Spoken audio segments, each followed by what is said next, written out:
উভতি আহিছোঁ মিড মৰ্ণিংলৈ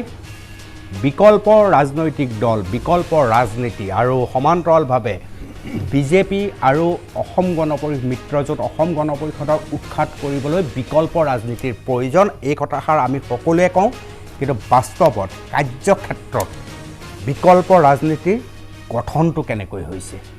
কি দেখিছে এই মুহূৰ্তত যেতিয়া আলোচনা হয় চাৰিওফালে খুব খোলা কথা সকলোৱে খুব মুকলিভাৱে কয় যে বিজেপিয়ে আগ্ৰাহী মনোভাৱ গ্ৰহণ কৰিছে বিজেপিয়ে এতিয়াৰ পৰা বিভিন্ন বুথ কমিটি গঠন কৰি তেওঁলোকৰ গ্লেমাৰ সৰ্বোচ্চ নেতাসকলক সন্মুখত নমাই দিছে সি বিটিএডি নিৰ্বাচনে হওক বা অন্যান্য উজনিয়ে নামনে বিভিন্ন স্থানত যথেষ্ট আগ্ৰাহী মনোভাৱ লৈছে সেই সময়ত কংগ্ৰেছে যিমানখিনি কৰিব পাৰে কৰা নাই অন্তকণ্ডল তেওঁলোকে হৈছে বিজেপিয়ে কিছুমান যুদ্ধ লগাইছে আৰু তেওঁলোক সেই যুদ্ধত নামি পৰিছে আনহাতে দুটাকৈ নতুন ৰাজনৈতিক দল আজি সুদীৰ্ঘ 3 মাহ 4 মাহ ধৰি তেওঁলোকৰ প্ৰস্তুতিৰ কথা আমি শুনি আছোঁ অৱশেষত দুটা ৰাজনৈতিক দল হ'ল কিন্তু সেই ৰাজনৈতিক দলৰ ভূমিকা কি হ'ব সেই সময়ত কৃষক মুক্তি সংগ্ৰাম সমিতি সদৌ অসম ছাত্ৰ সন্থাৰ মাজত যিটো ব্যৱধান আছিল সেই একে ব্যৱধান আকৌ দুটা ৰাজনৈতিক দলৰ মাজতো আমি দেখিম নেকি এই সম্পৰ্কৰ কথা খুব খোলাখুলিভাৱে আজি মই প্ৰশ্ন কৰিম কিন্তু তাৰ পূৰ্বে অকণমান এটা বাতৰি বিশেষ বাতৰিলৈ যাব খুজিছোঁ পোনপটীয়া সম্প্ৰচাৰত উপস্থিত আছে ধীৰাজ অৰুণোদয় আঁচনি সম্পৰ্কে ধীৰাজে অকণমান খবৰ দিব আহক আমি চাই লওঁ ধীৰাজ হয় নিশ্চয়কৈ যেহেতু আজি অৰুণোদয় আঁচনিৰ শুভাৰম্ভ কৰা হ'ব ইতিমধ্যে এই সকলো ব্যৱস্থা সম্পূৰ্ণ কৰি তুলিছে আৰু 2020 আৰু 21 বৰ্ষৰ যি বিত্তীয় বৰ্ষ সেই বিত্তীয় বৰ্ষৰ বাবে বিত্তমন্ত্ৰী হিমন্ত বিশ্ব শৰ্মাই যি বাজেট দাখিল কৰিছিল সেই বাজেটৰ এটা কথা উল্লেখ আছিল যে অৰুণোদয় আঁচনিৰ কথা মহিলা সবলীকৰণ আৰু দৰিদ্ৰতা নিৰ্মূলৰ বাবে ৰাজ্য চৰকাৰে এক বৃহৎ আঁচনি তেওঁলোকে হাতত লৈছিলে আৰু সেইবাবে আজি আমিনগাঁৱৰ এই স্থানত আমি দেখিছোঁ যে ৰাজ্যৰ বিভিন্ন সমষ্টিৰ পৰা যিসকল হিতাধিকাৰী তেওঁলোক আহি উপস্থিত হৈছে সি বহুসংখ্যক ইয়াত হিতাধিকাৰী আহি উপস্থিত হৈছে সন্মুখৰ যি দৃশ্য সেয়া মোৰ সতীৰ্থ ঋতু শইকীয়াই দেখুৱাবলৈ চেষ্টা কৰিব যে আমিনগাঁৱৰ যি নুমলী জালাহ পেৰেড গ্ৰাউণ্ড আছে সেই খেলপথাৰত এক বিশাল মণ্ডপ ইয়াত নিৰ্মাণ কৰা হৈছে আৰু তাত হিতাধিকাৰীসকল আহিছে বিশেষকৈ এই মুহূৰ্তত উল্লেখ কৰিব লাগিব যে 2020-21 বৰ্ষৰ যি আঁচনি ৰাজ্য চৰকাৰে গ্ৰহণ কৰিছিলে তাৰে ভিতৰত এখন অন্যতম বৃহৎ আঁচনি আছিল এই অৰুণোদয় আঁচনি প্ৰতিটো সমষ্টিৰ 15,000 দৰিদ্ৰ পৰিয়ালক এই আঁচনিৰ দ্বাৰা উপকৃত কৰাৰ লক্ষ্য লৈছে ৰাজ্য চৰকাৰে আৰু যিসকল বৃদ্ধ পিতৃ মাতৃ থাকে তেওঁলোকক প্ৰথমে অগ্ৰাধিকাৰ দিয়া হ'ব একেদৰে যিসকল বিবাহিত নহয় যিসকল মহিলা বিবাহিত নোহোৱাকৈ ঘৰতে আছে তেওঁলোকেও এই আঁচনিৰ দ্বাৰা উপকৃত হ'ব আৰু তেওঁলোককো এই আঁচনিত অন্তৰ্ভুক্ত কৰা হ'ব একেদৰে দিব্যাংগসকলক এই আঁচনিৰ দ্বাৰা উপকৃত কৰা এক লক্ষ্য লোৱা হৈছে আৰু প্ৰতি মাহে 830 টকাকৈ ইয়াত যিসকল হিতাধিকাৰী আছে তেওঁলোক দিয়াৰ ব্যৱস্থা কৰা হৈছে মই হিতাধিকাৰীসকল আছে মই তেওঁলোকৰ পৰা কিছু কথা জানিবলৈ চেষ্টা কৰিম বাইদেউ ক'ৰ পৰা আহিছে বংঘৰ গাঁও পঞ্চায়তৰ পৰা আহিছোঁ অকণমান যদি উঠি দিয়ে কথা পাতিবলৈ সহজ হ'ব মই আপোনাৰ সৈতে পাতিব বিচাৰিম যে এনেধৰণৰ এক বৃহৎ আঁচনি লোৱা হৈছে যাৰ দ্বাৰা মহিলা সবলীকৰণ আৰু দৰিদ্ৰতা নিৰ্মূল কৰাৰ বাবে ব্যৱস্থা গ্ৰহণ কৰা হৈছে চৰকাৰৰ এই আঁচনি কেনে পাইছে বা ইয়াৰ দ্বাৰা কিদৰে উপকৃত হ'ব ভালে পাইছোঁ অৰুণোদয় আঁচনি সেইটো কাৰণে আমাক মাতিছে সেইকাৰণে আহিছোঁ সেয়াই নিশ্চয় ধীৰাজ মই আকৌ যাম আপোনাৰ ওচৰত ধীৰাজ আপোনাৰ ওচৰত আকৌ যাম কিন্তু মিড মৰ্ণিঙত আজি মই যিটো বিষয় লৈছোঁ সেই বিষয়টোৰ লগত এই পোনপটীয়া সম্প্ৰচাৰটোৰ এটা পোনপটীয়া সম্পৰ্ক আছে বুলি ক'লেও মই ভুল কৰা নহ'ব অৰ্থাৎ বিজেপিৰ অৰুণোদয় আঁচনি এক ডাঙৰ মহৌষধ সাধাৰণ দুখীয়া দৰিদ্ৰ শ্ৰেণীক আকৰ্ষিত কৰাৰ এটা ডাঙৰ মহৌষধ আৰু ইতিমধ্যে কৃতকাৰ্য হৈছে বিজেপি যেহেতু নিৰ্বাচনৰ সময় লাহে লাহে আহিছে লাহে লাহে কোড অফ কণ্ডাক্টৰ কথা আহিব এই কামবিলাক কৰিব নোৱাৰিব গতিকে ইয়াত সাংঘাতিকভাৱে আগ্ৰাহী ৰূপ লৈ এই ধৰণে দুখীয়া দৰিদ্ৰ জনতাৰ বাবে যে চৰকাৰ উৎসৰ্গিত হৈছে তাক প্ৰমাণ কৰিবলৈ চেষ্টা কৰিছে আৰু এই চেষ্টাৰ মাজত বাকী বিকল্প ৰাজনীতিৰ কথা কওঁতে দুৰ্ভাগ্যজনকভাৱে প্ৰয়াত তৰুণ গগৈক আমি ইতিমধ্যে হেৰুৱালোঁ নিৰ্বাচনৰ সময়ত তেওঁৰ ভূমিকা আমি সকলোৱে জানো যি অসমৰ মানুহে প্ৰাক্তন মুখ্যমন্ত্ৰী তৰুণ গগৈক হেৰুৱালে আৰু ৰাজীৱ ভৱনে তেওঁলোকৰ প্ৰিয় নেতা তৰুণ গগৈক হেৰুৱালে সি এটা কংগ্ৰেছত ডাঙৰ প্ৰভাৱ পৰিব আৰু এনেধৰণৰ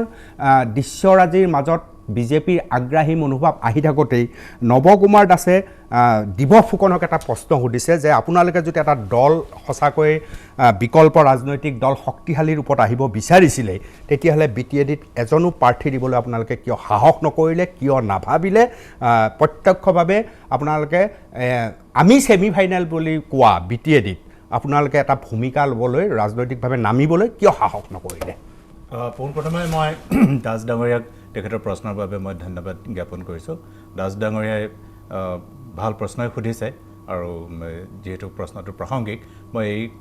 সন্দৰ্ভত জনাব খুজিছোঁ যে BTAD নিৰ্বাচনত অংশগ্ৰহণ কৰিব পৰাকৈ আমাৰ প্ৰস্তুতি সম্পূৰ্ণ হৈ উঠা নাছিলে আৰু সেইকাৰণে আমি তাত অংশগ্ৰহণ কৰাৰ পৰা বিৰত থাকোঁ কিন্তু তাৰ লগে লগে BTADৰ অঞ্চলত আমাৰ সৈতে যিকেইটা আঞ্চলিক শক্তি আছে তাৰ সৈতে আমি বুজা পৰা কৰিবলৈও চেষ্টা কৰি আছোঁ আমাৰ এতিয়া একমাত্ৰ লক্ষ্য হৈছে অৰ্জুনৰ দৰে আমি লক্ষ্য স্থিৰ কৰি লৈছোঁ যে 2021 চনত আমি বিজেপিক অসমৰ পৰা উৎখাত কৰিম তাৰ কাৰণে কি কৰিব লাগিব কন্যাগুৰিয়া হয় তাৰ প্ৰাথমিক চৰ্ত তিনিটা কওকচোন আপোনাৰ মতে প্ৰাথমিক চৰ্ত এটা হৈছে যে আমি সংগঠনটো অধিক শক্তিশালী কৰিব লাগিব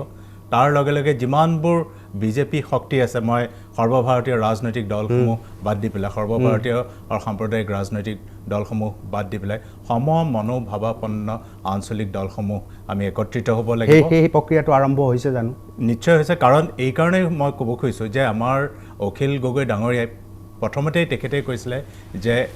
যিকোনো ৰাজনৈতিক দল আঞ্চলিক ৰাজনৈতিক দল এখন সংবিধান এটা প্ৰতীক আৰু এখন দলীয় পতাকাৰ তলত হ'ব লাগিব সেইটো আমি বাঞ্ছা কৰিছিলোঁ কিন্তু দুৰ্ভাগ্যবশতভাৱে সেইটো হৈ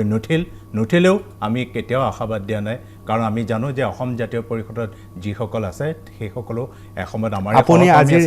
আমাৰ নিজৰ ভাই ককাই তাত আছে গতিকে ভাই ককাই বেলেগে দুখন ঘৰত থাকিব পাৰে সেইবুলি তেওঁলোকৰ মাজত সমিল মিলৰ অভাৱ ঘটিব বা যেতিয়া এটা আপোনাৰ এটা প্ৰত্যাহ্বান আহিব যেতিয়া এটা সংকট আহিব পৰিয়ালটোৰ মাজত তেওঁলোকে একেলগে যুঁজিব সেইটোত কাৰো দ্বিমত নাই মই নাভাবোঁ যে সেইটো ক্ষেত্ৰত মোৰ সতীৰ্থ বুলিয়ে কৈছোঁ ভূঞা ডাঙৰীয়াই কিবা দ্বিমত প্ৰকাশ কৰিব এই অনুষ্ঠান আহিব আমি একেলগে হয় এই অনুষ্ঠানটোত আপুনি দুবাৰকৈ দুৰ্ভাগ্যজনক শব্দটো ব্যৱহাৰ কৰিবলগীয়া হৈছে এবাৰ কৈছে আপুনি দুৰ্ভাগ্যজনক বুলি কৈ এই কথাষাৰে কৈছে যে অখিল গগৈক মুক্তিৰ ক্ষেত্ৰত যিটো ভূমিকা ল'ব লাগিছিল জাতীয় সংগঠনসমূহে নল'লে আৰু এই মুহূৰ্তত জাতীয় পৰিষদ গঠন হৈছে যদিও তেওঁলোকৰ মঞ্চৰ পৰা সেই ধৰণৰ খুব বেছি আগ্ৰাহী মনোভাৱ দেখিবলৈ পোৱা নাই সেইটো আমি অসম সাহিত্য সভাৰ সেইটোতো কৈছে সংগঠনৰ কথা অৰাজনৈতিক সংগঠনৰ কথা কৈছে সাহিত্য সভা পৰিব অন্যান্য সংগঠন পৰিব কিন্তু মই ৰাজনৈতিক কথাটো কৈছোঁ সেই কথাটোকে মই নৱজিৎ ভূঞাক সুধিব বিচাৰিছোঁ যে এটা ডাঙৰ ইছ্যু হ'ব পাৰে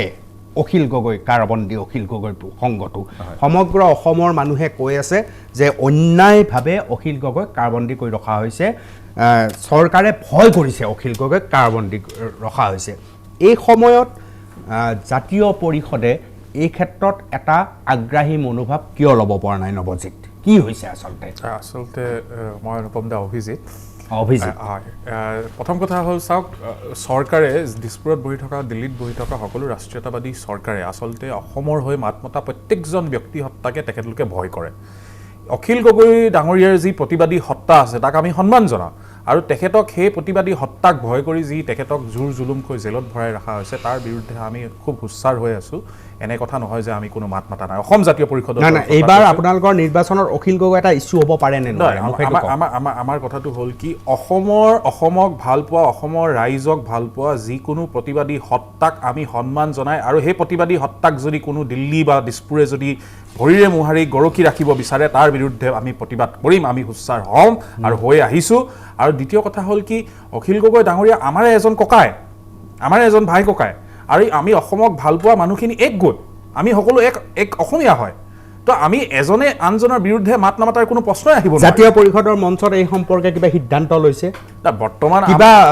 এই ধৰণৰ আপোনালোকে ৰাজনৈতিকভাৱে আপোনালোকে জনাইছে যে অখিল গগৈৰ এই কথাত লিপিবদ্ধ কিবা ৰূপ আছে বৰ্তমান আমাৰ দলৰ যিহেতু অভিৱৰ্তনৰ কাম কাজত আমি ব্যস্ত আছোঁ দলটো সম্পূৰ্ণৰূপে গঠন হোৱা নাই এতিয়া আহ্বায়ক সমিতি গঠনৰ প্ৰক্ৰিয়া চলি আছে জিলাই তো যিহেতু আমি যেতিয়া আমাৰ সংবিধানখন সম্পূৰ্ণ হৈ উঠিব আমাৰ অভিৱৰ্তনৰ কাৰ্যসূচী সম্পূৰ্ণ হৈ উঠিব আমি নিশ্চিতভাৱে অভিৱৰ্তন আপোনালোকৰ ডিচেম্বৰত হয় অভিৱৰ্তন ডিচেম্বৰত হয় সময় কিমান থাকিল সময় জানুৱাৰী ফেব্ৰুৱাৰী হয়, মাৰ্চ 3 মাহ 3 মাহত কি কৰিব আপুনি 3 মাহত চাওক প্ৰথম এই য'ত বিজেপিৰ নিচিনা শক্তিশালী দলে নাই, আজি নাই, আপুনি শক্তিশালী বস্তুটো এটা সংখ্যাত নাযাব 100 কৰোৰৰ বিৰুদ্ধে অকল 5জন পাণ্ডৱ আছিল গ্ৰেট আলেকজাণ্ডাৰ আৰু তেখেতৰ সৈন্য বাহিনীৰ বিৰুদ্ধে এজনে পুৰু আছিল এই কথাটো সংখ্যাৰ কথা নহয় এই কথাটো এটা বেলেগ সমীকৰণটো এটা বেলেগ নহয় মই সমীকৰণৰ কথাতে আহিছোঁ এই কথাটো হ'ল সত্তা যেতিয়া নিজৰ আমাৰ অসমৰ ৰাইজৰ মনত আমাৰ অসমক ভাল পোৱা মানুহখিনিৰ মাজত এটা যেতিয়া জাতীয় প্ৰেমৰ যেতিয়া সত্তা এটা জীয়াই আছে তেতিয়ালৈকে কোনো সংখ্যাক আমি ভয় নকৰোঁ আৰু অসমৰ ৰাইজেও ভয় কৰা নাই আপুনি যদি সমীকৰণৰ কথা কয় তেনেহ'লে মই কৈছোঁ কংগ্ৰেছতো শীলা দীক্ষিত দিল্লীত মুখ্যমন্ত্ৰী আছিল তেখেতে আপে যেতিয়া আপোনাৰ অৰবিন্দ কেজৰিৱালে তেখেতৰ বিৰুদ্ধে যুদ্ধ ঘোষণা কৰিছিল সেই কংগ্ৰেছত কিন্তু ইলেকশ্যনত তাৰপিছত উৎখাত হৈ গৈছিল 60টা চিটত এটাও চিট কংগ্ৰেছৰ নাছিল 57টা চিট আপে পাইছিল মাত্ৰ 3 মাহত সমীকৰণবিলাক এদিনৰ ভিতৰতে উলট পালট হ'ব পাৰে কিন্তু আমি জাতি যোনটো সত্তা আছে তাৰ সন্মুখত কোনো টিকি নাথাকিব তাৰমানে অভিজিত ভূঞা আপোনালোকৰ মতে 3 মাহ যথেষ্ট যথেষ্ট যুদ্ধ কৰিব আমি চেষ্টা কৰিছোঁ আমি প্ৰয়াস কৰিছোঁ আৰু আমাৰ প্ৰয়াসৰ প্ৰতি আমাৰ নিজৰ বিশ্বাস আছে দৃঢ়তা আছে এটা বিৰতি লৈ লৈছোঁ বিৰতিৰ পিছত এই সম্পৰ্কীয় আলোচনা আৰু মুকলিভাৱে মই প্ৰশ্ন কৰিম দুয়োজনক এটা চেষ্টা বিকল্প ৰাজনীতি ক'ত কেনেকৈ থিয় হৈছে এওঁলোকৰ চিন্তা কি ৰাইজে জানিব এটা বিৰতি লৈছোঁ উভতি আহিছোঁ মিড মৰ্ণিঙলৈ বিকল্প ৰাজনীতি কি হ'ব কেনেকৈ বিজেপি আৰু অসম গণ পৰিষদৰ যি মিত্ৰগোষ্ঠীৰ বিৰুদ্ধে কেনেকৈ যুঁজিব এই সম্পৰ্কে কথা পাতিবলৈ আজি মই ষ্টুডিঅ'ত বিশেষভাৱে নিমন্ত্ৰণ জনাই আছোঁ ৰাইজৰ দলক আৰু অসম জাতীয় পৰিষদক দুয়ো নতুনকৈ অভ্যুত্থান হোৱা দুটা দল ৰাইজে বহু আশা কৰিছে তেওঁলোকৰ পৰা মই দিৱস ফুকনৰ পৰা জানিব বিচাৰিছোঁ এতিয়া ঠিক আছে জাতীয় পৰিষদত অভিৱৰ্তনৰ প্ৰশ্ন আছে আপোনালোকৰ এটা ডাঙৰ সংকট আছে সেয়া হৈছে আপোনালোকৰ মূল নেতাজন এতিয়াও কাৰাবন্দী হৈ আছে আজি আহিব কালি ওলাব এনেকুৱা ধৰণৰ এটা চৰ্চা চলি আছে কিন্তু এই চৰ্চাৰ মাজত ৰাজনীতি ৰৈ নাথাকে এই চৰ্চাৰ মাজত নিৰ্বাচন ৰৈ নাযায় এখন যুদ্ধ আপোনালোকে কৰিবই লাগিব আপোনালোকৰ সেই যুদ্ধৰ প্ৰস্তুতি মই কিন্তু এতিয়ালৈকে ভালকৈ দেখা নাই মই শুনা নাই এতিয়ালৈকে আপোনালোকে সাংঘাতিকভাৱে কাম কৰিছে কেনে ধৰণৰ কাম আপোনালোকে আচলতে কৰিছে কি ভাবিছে আপোনালোকে কি চিন্তা কৰিছে আপুনি সঠিকভাৱেই প্ৰশ্নটো কৰিছে যে আমাৰ এটা প্ৰত্যাহ্বান আছে যে আমাৰ নেতা অখিল গগৈ ডাঙৰীয়া এতিয়াও কাৰাৰুদ্ধ কিন্তু তাৰ লগে লগে এইটো কথাও জানিব যে আমি এইটোৱেই তেখেতক কাৰাৰুদ্ধ কৰি ৰখাৰ এটাই কথা স্পষ্ট হৈ পৰিছে অসমবাসীৰ মনত যে অখিল গগৈ ডাঙৰীয়াৰ যিটো সংগ্ৰামৰ ধাৰা সেই সংগ্ৰামী সত্তাক শাসক গোষ্ঠীয়ে ভয় কৰে কাৰণে তেওঁলোকে মুকলি কৰি দিব পৰা নাই কাৰণ তেখেতসকলে জানে যে অখিল গগৈ মুকলি কৰি দিয়াৰ লগে লগে যি এক ৰাজনৈতিক চুনামি অসমত বলিবলৈ ল'ব তাত এই শাসক গোষ্ঠীটো তছনছ হৈ যাব গতিকে কাৰাৰুদ্ধ অখিল গগৈ তেওঁলোকৰ কাৰণে নিৰাপদ বুলি তেওঁলোকে ভাবিছে কিন্তু এই কথাটো আকৌ আওপকীয়াকৈ আমাক সহায় কৰিছে এই কাৰণে সহায় কৰিছে যে তেখেতৰ প্ৰতি অসমৰ আবাল বৃদ্ধ জনতাৰ বনিতাৰ যিটো সমবেদনা সেই সমবেদনাটো ক্ৰমান্বয়ে দিনক দিনে ধৰি বাঢ়ি গৈছে আৰু অহা 4 মাহত এইটোৱে আপোনালোকৰ প্ৰধান ইছ্যু হ'ব চাগে যদি মুকলি হয় তাৰ পিছতো কিয় কাৰাৰুদ্ধ কৰা হ'ল ন সেইটো আমাৰ অন্যতম ইছ্যু নিশ্চয় হ'ব কিন্তু তাৰ লগে লগে আমাৰ আটাইতকৈ ডাঙৰ কথা হৈছে যে অসমৰ অস্তিত্ব ৰক্ষাৰ প্ৰশ্নটো অসমৰ অৰ্থনৈতিক উন্নয়নৰ প্ৰশ্নটো আমি পৰিৱৰ্তনৰ কথা কোৱা নাই আমি ৰূপান্তৰৰ কথা কৈছোঁ সেই বিভিন্ন ইছ্যু আছে সেই বিভিন্ন ইছ্যুৰ ভিতৰত অখিল গগৈক কাৰাৰুদ্ধ কৰি ৰখাৰ কথাটো এটা অন্যতম ইছ্যু হ'ব পাৰে তাৰ লগে লগে আপুনি প্ৰস্তুতিৰ কথা কৈছে প্ৰস্তুতি আমাৰ পূৰ্ণোদ্যমে চলি আছে আমি হয়তো মিডিয়াত তেনেকৈ নাহিব পাৰোঁ কিন্তু সেইটোৱে নুবুজায় যে আমি প্ৰস্তুতি চলোৱা নাই আমাৰ প্ৰস্তুতিটো সম্পূৰ্ণভাৱে চলি আছে আৰু যিটো কয় এটা গেৰিলা ৱাৰফেয়াৰ যে আমি নিঃশব্দে নীৰৱে আমি কাম কৰি গৈছোঁ আৰু কাম কৰি গৈ আপুনি দেখিব এইটো মই নিশ্চয়তা দি পেলাই ক'ব পাৰোঁ যে 21ত এটা ভয়ংকৰ অভ্যুত্থান ঘটিব ৰাজনৈতিক অভ্যুত্থান ঘটিব আৰু যিটো এটা গেৰিলা সমৰ কৌশলৰ এটা কৌশল গতিকে সেই বিষয়ে মই বিশেষ বহলাই ক'ব খোজা নাই যে আমি সংবিধানৰ ভিতৰত থাকি গেৰিলা শব্দটো প্ৰকাশ মই ব্যৱহাৰ কৰোঁতে এইটো বুজি নল'ব যে মই বেলেগ কথা কৈছোঁ যে আমি সংবিধানৰ ভিতৰত ৰাজনৈতিক গেৰিলা ৱাৰফেয়াৰটো এইবাৰ আমি আৰম্ভ কৰিছোঁ আৰু সেইটোৰ ফলাফল অসমবাসীয়ে দেখিব আৰু অসমবাসীয়ে আদৰি ল'ব বুলি মোৰ দৃঢ় বিশ্বাস দিৱস ফুকন ডাঙৰীয়া ঠিক আছে আপোনালোকে গণতান্ত্ৰিক পদ্ধতিৰে আৰু ৰাজনৈতিক গেৰিলা কৌশলেৰে আপোনালোকে যুঁজিব মই মানি ল'লোঁ কিন্তু আজিৰ তাৰিখত বিজেপি যিটো স্থিতিত আছে হয় মিত্ৰজোঁটৰ সৈতে যিটো স্থিতিত আছে আৰু ইফালে কংগ্ৰেছ আৰু AIUDFৰ মাজৰ মহাজোঁটৰ কথা যিটো আহিছে তাত আপোনালোককো সাঙুৰি লোৱাৰ প্ৰশ্ন এটা আহিছে এতিয়া কথাটো হৈছে যে বিজেপিৰ বিৰুদ্ধে মহাজোঁট বোধকৰো লাগিবই নহ'লে অকলে যুঁজাৰ কোনো ফল কিমান পাব এই ৰাজনৈতিক অংকত নিৰ্বাচনী অংকত সন্দেহ আছে এই প্ৰক্ৰিয়াটোত আপোনালোক কি ধৰণৰ প্ৰস্তুতি হৈছে আপোনালোকৰ নিজা নিজা দলৰ অভিযানৰ কথা মই বুজিলোঁ প্ৰস্তুতি চলিছে এফালে অভিৱৰ্তন হ'ব ডিচেম্বৰত জানুৱাৰীৰ পৰা তেওঁলোক নামিব আপোনালোকে কাৰ্ড অখিল গগৈ ওলোৱালৈ বাট চাইছে কিন্তু তাৰ লগত প্ৰক্ৰিয়া চলাই আছে কিন্তু এই যে বিজেপিৰ বিৰুদ্ধে যে একলগ হৈ একেখন মঞ্চত যে যুঁজিব লাগে তাৰ কাৰণে কি আলোচনা কৰিছে এটা বাক্য প্ৰথম মই জানি ল'ব খুজিছোঁ দুয়োটা দলৰ নেতৃবৃন্দৰ পৰা প্ৰথমতে মই ক'ব খুজিছোঁ যে মানুহে বা সংবাদ মাধ্যমে এইটো জোৰ দিছে হয় যে এটা মহাজোঁটবন্ধন লাগিব বিজেপিৰ বিৰুদ্ধে কিন্তু প্ৰথম কথাটো হৈছে বিজেপিক যিটো শক্তি সেইটো মিডিয়াই হওক বা আন মানুহেই হওক বা তেওঁলোকৰ এটা সুকৌশলী প্ৰচাৰ মাধ্যমেৰে যে এটা সাংঘাতিক ডাঙৰ শক্তি হিচাপে দি দিছে এইটো একো সাংঘাতিক ডাঙৰ শক্তি নহয় বিজেপি মই নাভাবোঁ এইটো এটা ডাঙৰকৈ ফুলোৱা এটা বেলুন যিটো এটা সৰু সামান্য পিনৰ কচতে ফুটি থাকিব সেইটো হ'ল এটা কথা 2 নম্বৰ কথাটো হৈছে যে আমি প্ৰতিটো সৰ্বভাৰতীয় ৰাজনৈতিক দলৰ পৰা আমি দূৰত্ব আমি বজাই চলিছোঁ আৰু সেইটো আমি বজাই ৰাখিম মোৰ এটা টক শ্ব'ত মোৰ কোৱা মনত আছে যে বিজেপি যি ধৰণে অস্পৃশ্য অন্যান্য সৰ্বভাৰতীয় ৰাজনৈতিক দলসমূহো আমাৰ কাৰণে সমানে অস্পৃশ্য আপোনালোক কংগ্ৰেছৰ পৰা দূৰত থাকিব নিশ্চয় দূৰত কংগ্ৰেছ এই মহাজোঁটত আপোনালোক নাই আমি এই মহাজোঁটত আমি নাই এটা স্পষ্ট কথা কিন্তু তাৰ লগে লগে আমি এইটোও কৈছোঁ যে অকল মানুহে বা সংবাদ মাধ্যমে এই মহাজোঁটৰ কথাটো ইমান কিয় গুৰুত্ব দিছে তাৰ বাহিৰেতো আঞ্চলিক শক্তি আছে আমি আছোঁ অসম জাতীয় পৰিষদ আছে ঠিক তেনেকৈ বড়োসকলৰ কেইবাটাও আঞ্চলিক ৰাজনৈতিক দল আছে ASDC আছে আদিবাসীসকলৰ সংগঠন আছে সেই সংগঠনসমূহ একত্ৰিত হ'ব পাৰিলেও এটা বিকল্প তৃতীয় মঞ্চ অৰ্থাৎ ৰাইজৰ দলৰ সুস্পষ্ট মত আঞ্চলিক ৰাজনৈতিক সৰু বৰ দলৰ এটা মহাজোঁটবন্ধন আপোনালোকে সেইটোত ইতিমধ্যে কিয় হৈছে হয় আমি মই জানিব বিচাৰিম অভিজিতৰ পৰা কথাটো একদম এটাই কথা মহাজোঁট হ'ব মহাজোঁট অসমক ভাল পোৱাৰ আঞ্চলিকতাবাদী ৰাজনীতিত বিশ্বাস কৰা জাতীয়তাবাদত বিশ্বাস কৰা ৰাইজৰ আৰু দলৰ উপদলৰ সংগঠনৰ মহাজোঁট হ'ব মহাজোঁটত আমি কংগ্ৰেছৰ লগত বিজেপিৰ লগত AIUDFৰ লগত সম্পৰ্ক ৰখাৰ কোনো প্ৰশ্ন নাই যিহেতু তেখেতলোকৰ আগ্ৰাসী মনোভাৱ আৰু সাম্প্ৰদায়িক ৰাজনীতিত আমি বিশ্বাস নকৰোঁ আমি সেই ৰাজনীতিত আমি প্ৰতিবাদ কৰোঁ তেনেহ'লে সেই মহাজোঁটৰ লগত চামিল হোৱাৰ কোনো প্ৰশ্ন নাই মহাজোঁটৰ কথা লৈ পিনি তেখেতলোকে বিজেপিয়ে বহুত কথা কয় কাৰণ তেখেতলোকে এটা অস্বস্তিত পৰিছে তেখেতলোকৰ 2021 সান্দহ খোৱা বালি তল যোৱা যেন দেখা পাইছে আৰু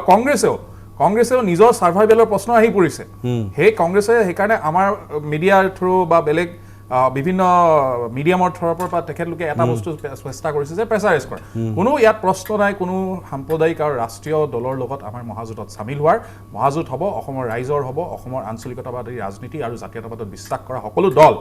সকলো উপদল আৰু সকলো সংগঠন একগোট হৈ অসমৰ ৰাইজে 2021ত এই ৰাষ্ট্ৰীয়তাবাদী কংগ্ৰেছ বিজেপি AIUDF এই ক্লাব এফালে আৰু 2021ত অসমক ভাল পোৱা মানুহখিনি অসমক ভাল পোৱা দলখিনি এফালে এই দুই পক্ষৰ মাজতে যুদ্ধ হ'ব সৰু কথা তাৰ মাজত মোৰ প্ৰশ্নটো হ'ল বাহিৰৰ বুজাবুজিও সম্ভৱ নহয় তাৰমানে কংগ্ৰেছৰ বা UDFৰ সৈতে তেওঁলোকৰ জোঁটবন্ধনত যে বাহিৰৰ পৰা আমি সমৰ্থন কৰিম তেনেকুৱা সম্ভৱ নহ'ব মানে আমি হয় মানে ৰাইজৰ দলে কংগ্ৰেছ বা কেতিয়াও সম্ভৱ নহয় সেইটো আৰু জাতীয় পৰিষদৰ প্ৰশ্নই নাই তাৰপিছত মই এটা সৰু কথা অনুকীয়াই যাব খুজিছোঁ মানে বিজেপিৰ দলটো কেনেকুৱা ধৰণৰ এটা নিৰাপত্তাহীনতাত ভুগিছে তাৰ এটা সৰু উদাহৰণ দিব খুজিছোঁ আপোনালোকে সকলোৱে জানেই যে আজি কিছুদিনৰ আগতে এসপ্তাহমানৰ আগতে অখিল গগৈ কাৰাৰুদ্ধ হৈ থকা চিত্ৰখন প্ৰতিকৃতিখন ৱালত মানে প্ৰাচীৰত আঁকিছিলে আমাৰ কেইজনমান ছাত্ৰকৰ্মীয়ে লগে লগে পুলিচ তাৰ ওপৰত জঁপিয়াই পৰিলে সেই প্ৰাচীৰ পত্ৰিকা মুচিবলৈ বাধ্য কৰালে ইত্যাদি কিন্তু সেইটোৱে প্ৰমাণ কৰে যে বিজেপি চৰকাৰখন প্ৰশাসন যন্ত্ৰটো কি ধৰণে নিৰাপত্তাহীনতাত ভুগিছে যে এখন প্ৰাচীৰ চিত্ৰখনো তেওঁলোকে মানে মচি পেলাবলৈ বাধ্য কৰিছে কিন্তু আটাইতকৈ ডাঙৰ প্ৰশ্নটো হৈছে এই মুহূৰ্তত যিটো মই ভাবোঁ কোটিটকীয়া প্ৰশ্ন যে অখিল গগৈৰ সংগ্ৰামী সত্তাৰ যি প্ৰতিচ্ছবি অসমীয়াৰ বা অসমবাসীৰ হৃদয়ত অংকিত হৈ আছে সেয়া বিজেপিয়ে নহওক পৃথিৱীৰ কোনো শক্তিয়ে কেতিয়াও মচি পেলাব নোৱাৰে আৰু সেই প্ৰতিচ্ছবি অংকিত হৈ থকা প্ৰতিচ্ছবিৰে অভ্যুত্থান ঘটিব 21ৰ বিধানসভা নিৰ্বাচনত এইখিনিতে মই আৰু এটা কথা এড কৰি দিব বিচাৰিছোঁ এই যে মুৰেলখন প্ৰতিচ্ছবিখন যে তেখেতলোকে মোহাৰি পেলালে ইয়াত আইনীভাৱে কি ভায়োলেট হৈছিল সেই কথা আমি বিচাৰ্য কৰা নাই কিন্তু প্ৰতিবাদী হত্যাক যে এনেকৈ ভৰিৰে মোহাৰিব যি অপচেষ্টা কৰে এই ৰাষ্ট্ৰীয়তাবাদী দলবিলাকে দিছপুৰত বহি থকা ৰাষ্ট্ৰীয়তাবাদী দলৰ ভিত্তবিলাকে আমি তাক সম্পূৰ্ণভাৱে গৰিহণা দিছোঁ নিশ্চিতভাৱে আৰু তাৰ মাজত মই অভিজিতকে সুধিছোঁ যে ঠিক আছে আপোনালোকে কংগ্ৰেছ আৰু ইউডিএফ বা বিজেপিৰ লগতো নাথাকে এই এইটো মেৰুটো আপোনালোক থিয় নিদিয়ে আপোনালোকে আঞ্চলিক দল এক হ'ব এতিয়া অসমৰ ৰাইজে আঞ্চলিক দল প্ৰধান এতিয়া আমি অসম গণ পৰিষদটো বাদেই দিলোঁ এতিয়া যদি কোনোবা সন্মুখত আছে ৰাইজৰ দল আছে আৰু জাতীয় পৰিষদ আছে জাতীয় পৰিষদ আৰু ৰাইজৰ দলত যথেষ্ট চিন্তাকৰ্ষক ব্যক্তি আছে সমাজ সচেতক আছে কেইবাগৰাকীও বিশিষ্ট লোক আছে নিশ্চিতভাৱে বৌদ্ধিক মহলৰ সৈতে সম্পৰ্ক থকা কেইবাজনো বহু লোক আপোনালোকৰ মাজত আছে এই লোকসকলে এই কথা এতিয়ালৈকে চিন্তা কৰা নাই নেকি যে ঠিক আছে জাতীয় পৰিষদৰ অভিৱৰ্তন হৈছে নহৈছে আমাক নালাগে বা অখিল গগৈ আইনী প্ৰক্ৰিয়াৰে ওলাব কেতিয়া সেইটো ঠিক আছে সেইটো চলি থাকিব কিন্তু আমি এটা নিদৰ্শন দেখুৱাবলৈ আৰম্ভ কৰোঁ বাওঁফালে যদি কাষ চাপি আহিছে ৰাইজৰ দল সোঁফালৰ পৰা কাষ চাপি আহিছে জাতীয় পৰিষদ আৰু দুয়ো ক্ৰমান্বয়ে কাষ চাপিছে অসমৰ ৰাইজে সেইটো লাহে লাহে দেখিবলৈ আৰম্ভ কৰিছে অসমৰ মানুহে ছ'চিয়েল মিডিয়াত লাহে লাহে আলোচনা কৰিব ওলাইছে যে য়েছ এইটোত নাথাকিলেও কিন্তু এওঁলোক কিন্তু এক হ'বলৈ লাহে লাহে লাহে লাহে গৈ আছে সেই দৃশ্য কিন্তু এতিয়ালৈকে দেখা নাই অনুপম দা ইয়াতে কথাটো অসমৰ মানে কিন্তু সেই দৃশ্য এতিয়ালৈকে দেখা নাই মই আপোনাৰ প্ৰশ্নটো ঠিকেই বুজি পাইছোঁ এতিয়া নিদৰ্শনটোৰ কথা হ'ল কি নিদৰ্শনটো যিহেতু আমাৰ অভিৱৰ্তনখন হ'বলৈ গৈ আছে মই বিশ্বাস কৰোঁ তেখেতলোকৰো অভিৱৰ্তনৰ কাম তাত চলি আছে এই নিদৰ্শনটো সেইদিনাখনে দেখা পাব ৰাইজে আৰু এতিয়া ইতিমধ্যে বহুতে ৰাইজে বুজি পাইছে কিন্তু আমি অভিৱৰ্তন আপোনালোকৰ নহ'লেও আপোনালোকে বহুত কথা কৈ আছে ৰাজনৈতিক কথাটো কৈয়ে আছে মোৰ কথাটো হৈছে কি এই নিদৰ্শনৰ যি প্ৰশ্ন আপুনি সুধিছে মই আপোনাক এই মঞ্চৰ পৰা কৈছোঁ অসম জাতীয় পৰিষদৰ এই মঞ্চৰ পৰা কৈছোঁ যে 2021ত অসমৰ প্ৰত্যেকটো বিধানসভা সমষ্টিত 126টা বিধানসভা সমষ্টিত আঞ্চলিকতাবাদী আৰু জাতীয়তাবাদী ৰাজনৈতিক পক্ষৰ পৰা এজনে উমৈহতীয়া প্ৰাৰ্থী থাকিব মই আপোনাক এই মঞ্চৰ পৰাই কৈছোঁ আজি তো ইয়াতকৈ মই নাভাবোঁ আমাৰ যিহেতু কিছুমান কথা ৰাজনৈতিকভাৱে আমাৰ কথা বতৰা চলি আছে তাৰমানে এজেপি আৰু ৰাইজৰ দলৰ মাজৰ পৰা উমৈহতীয়া প্ৰাৰ্থী অকল ৰাইজৰ দল বুলিয়ে নহয় আৰু বিভিন্ন উপদল আছে বিভিন্ন আঞ্চলিক দল আছে এজনেই প্ৰাৰ্থী হ'ব আঞ্চলিকতাবাদী পক্ষৰ পৰা আমি কোনো আমি এই বিষয়ে আমাৰ প্ৰচেষ্টা চলি আছে আৰু কোনো ধৰণৰ ভোট বিভাজনৰ ৰাজনীতিত আমি নাই কোনো ধৰণৰ ভোট বিভাজনৰ অংক আমি নকৰোঁ আমি একেলগে একগোট হৈ অসমৰ ৰাইজক আমি আগবঢ়াই লৈ যাবলৈ দিল্লীৰ যি শোষণবাদী মনোভাৱ আছে এই ৰাষ্ট্ৰীয়তাবাদী দলবিলাক আৰু তেখেতলোকৰ যিসকল ভিত্ত দিছপুৰত বহি আমাক শোষণ কৰি আছে তেখেতলোকৰ বিৰুদ্ধে মাৰ বান্ধি যুঁজ দিবলৈ আমি প্ৰচেষ্টা হাতত দিব ফুকন এইটোৱে বিশ্বাসযোগ্য মই তাৰ আগতে এটা কথা কৈ ল'ব বিচাৰিছোঁ আপুনি এটা খুব উত্তম প্ৰস্তাৱ এটা আগবঢ়াইছে যেনেকৈ আপুনি কৈছে যে সোঁফালৰ পৰা অসম জাতীয় পৰিষদ আৰু বাওঁফালৰ পৰা ৰাইজৰ দল ক্ৰমান্বয়ে আহি থাকিব আপুনি ক'ব বিচাৰিছে যে তাৰ এতিয়ালৈকে একো নিদৰ্শন দেখা নাই কিন্তু এটা নিদৰ্শন সোনকালে দেখিব অহা 3 ডিচেম্বৰত আমাৰ কেইবাটাও দল সংগঠন মিলি পেলাই আমি বিদ্যুৎ পৰিষদৰ যি ব্যক্তিগতকৰণৰ প্ৰচেষ্টা চলিছে তাৰ বিৰুদ্ধে আমি উমৈহতীয়াভাৱে বিক্ষোভ প্ৰদৰ্শন কৰিম গুৱাহাটীৰ বিজুলী ভৱনত আৰু তাত দেখিব আপুনি বিচৰা ধৰণে ৰাইজৰ দল অসম জাতীয় পৰিষদ কৃষক মুক্তি সংগ্ৰাম পৰিষদকে ধৰি অন্যান্য দল উপদলসমূহেও তাত প্ৰতিবাদ সাব্যস্ত কৰিব আৰু মই ভাবোঁ এইটো এটা প্ৰথম পদক্ষেপ হয় আমাৰ অলপমান আক্ষেপ আছে যে আমাৰ নেতা অখিল গগৈ ডাঙৰীয়াৰ মুক্তিৰ ক্ষেত্ৰত যি ধৰণে সোচ্চাৰ হ'ব লাগিছিলে সেই ধৰণে সোচ্চাৰ হৈ উঠা নাই কিন্তু মই আশা কৰিছোঁ যে অদূৰ ভৱিষ্যতে তেখেতসকলক সেইটো প্ৰতিবাদমুখৰ হৈ পৰিব আৰু তাতোতকৈ ডাঙৰ কথা যে আমি এটা কাম নিশ্চয় এতিয়াও কৰিব পাৰোঁ যে আমি দুয়োটা দল যদিও আমি ৰাজনৈতিকভাৱে গঠিত হৈছোঁ কিন্তু আমাৰ সাংগঠনিক আমি এতিয়াও ৰাজনৈতিক দল হিচাপে আত্মপ্ৰকাশ কৰিছোঁ যদিও অভিৱৰ্তনলৈ আমি বাট চাই আছোঁ কিন্তু দুয়োটা দলৰ মাজত আমি এটা সমন্বয়ৰক্ষী সমিতি এটা গঠন কৰি ল'ব পাৰোঁ আৰু দল একত্ৰিত হওক নহওক আমি কিছু কৰ্মসূচী যিটো কমন মিনিমাম প্ৰগ্ৰেম বুলি কোৱা হয় ন্যূনতম কৰ্মসূচীৰ সন্দৰ্ভত আমি আলোচনাটো আৰম্ভ কৰিব পাৰোঁ এই সম্পৰ্কৰ কথাও পাতিম কিন্তু চেপি প্ৰশ্ন কৰোঁতে অন্ততঃ জাতীয় পৰিষদৰ পৰা এটা ধুনীয়া বাক্য ওলাইছে যে এইবাৰ কিন্তু উমৈহতীয়া প্ৰাৰ্থীহে দেখিব যি সময়ত সমগ্ৰ অসমত আমি দেখিছোঁ জাতীয় পৰিষদৰ বহু নেতা ইতিমধ্যে কৈছে মই অমুকৰ পৰা খেলিম, মই তমুকৰ পৰা খেলিম, ৰাইজৰ দলৰ পৰা আমি শুনিছোঁ। এইবিলাক সঁচা নে মিছা বেলেগ কথা, কিন্তু এটা প্ৰচাৰ চলিছে। সেই সময়ত অন্ততঃ অভিজিতে ষ্টুডিঅ'ত কৈছে এইটো কথা মনত ৰাখিব, আমি কিন্তু উমৈহতীয়া এজন প্ৰাৰ্থীহে দিম। এইটো এটা ভাল খবৰ আৰু আলোচনা কৰিম এটা বিৰতি হৈছে। মিড মৰ্ণিঙলৈ সকলোকে স্বাগতম জনাইছোঁ আৰু এই সময় হৈছে নিৰ্বাচনৰ বতৰ। BTADৰ পৰিৱেশ পৰিস্থিতি আপোনালোকৰ সকলোৱে অৱগত আৰু BTADৰ যি নিৰ্বাচনী কুচকাৱাজ তাৰ আঁৰত 2021 নিশ্চিতভাৱে লুকাই আছে। 2021ত কি হ'ব, বহু ঘটনাৰ প্ৰবাহ ইতিমধ্যে সংঘটিত হৈছে আৰু তাৰ মাজত বিজেপি অসম গণ পৰিষদৰ কাষে কাষে বা তাৰ সন্মুখত কোন দল কেনেকৈ মহাজোটবন্ধন ক'ত কেনেকৈ সম্ভৱ হ'ব পাৰে এই সম্পৰ্কীয় আলোচনা আৰু তাৰ লগত BTAD নিৰ্বাচনৰ বিভিন্ন ঘটনা পৰিঘটনাও আপোনালোকৰ সন্মুখলৈ আমি লৈ আহিম। আৰু এই বিষয়টোক কেন্দ্ৰ কৰি বিশেষকৈ দুটা বিশেষ ৰাজনৈতিক দল, নতুনকৈ উত্থান হোৱা, নতুনকৈ জন্ম লাভ কৰা দুটা ৰাজনৈতিক দল গুৰুত্বপূৰ্ণ ভূমিকা নিশ্চিতভাৱে আপোনালোকে সকলোৱে লক্ষ্য কৰিব। তাৰে এটা দল হৈছে ৰাইজৰ দল আৰু আনটো হৈছে AJP অৰ্থাৎ জাতীয় পৰিষদ, অসম জাতীয় পৰিষদ। এই দুটা দলৰ ভূমিকা যথেষ্ট চাবলগীয়া হ'ব আৰু সেইবাবে আজি আলোচনাত এই দুটা দলৰ দুগৰাকী নেতাক মই ইয়ালৈ নিমন্ত্ৰণ জনাইছোঁ। এই মুহূৰ্তত আমাৰ লগত ৰাইজৰ দলৰ হৈ উপস্থিত আছে দিৱস ফুকন ডাঙৰীয়া, স্বাগতম জনাইছোঁ এই অনুষ্ঠানৰ মাজত। নৱজিত আমাৰ লগত উপস্থিত আছে জাতীয় পৰিষদৰ পৰা, স্বাগতম জনাইছোঁ। আৰু প্ৰথমতেই মই দিৱস ফুকন ডাঙৰীয়া, এটা দীঘলীয়া অভিজ্ঞতা থকা সম্পন্ন এগৰাকী ব্যক্তি, তেওঁৰ পৰা মই প্ৰথম প্ৰশ্নটো এইটোহে জানিব খুজিম যে BTAD নিৰ্বাচন এই মুহূৰ্তত যে চলি আছে 21ৰ ছেমি ফাইনেল নেকি যেন লাগে নেকি? 21ৰ ছেমি ফাইনেল বুলি আমি ক'ব এইকাৰণে নোখোজোঁ যে BTADটো এটা নিৰ্দিষ্ট অঞ্চলত সীমাবদ্ধ হৈ আছে আৰু তাৰ নিজস্ব কিছু ইছ্যু আছে, সমস্যা আছে। আৰু এইবাৰ আপোনালোকে নিশ্চয় সকলোৱে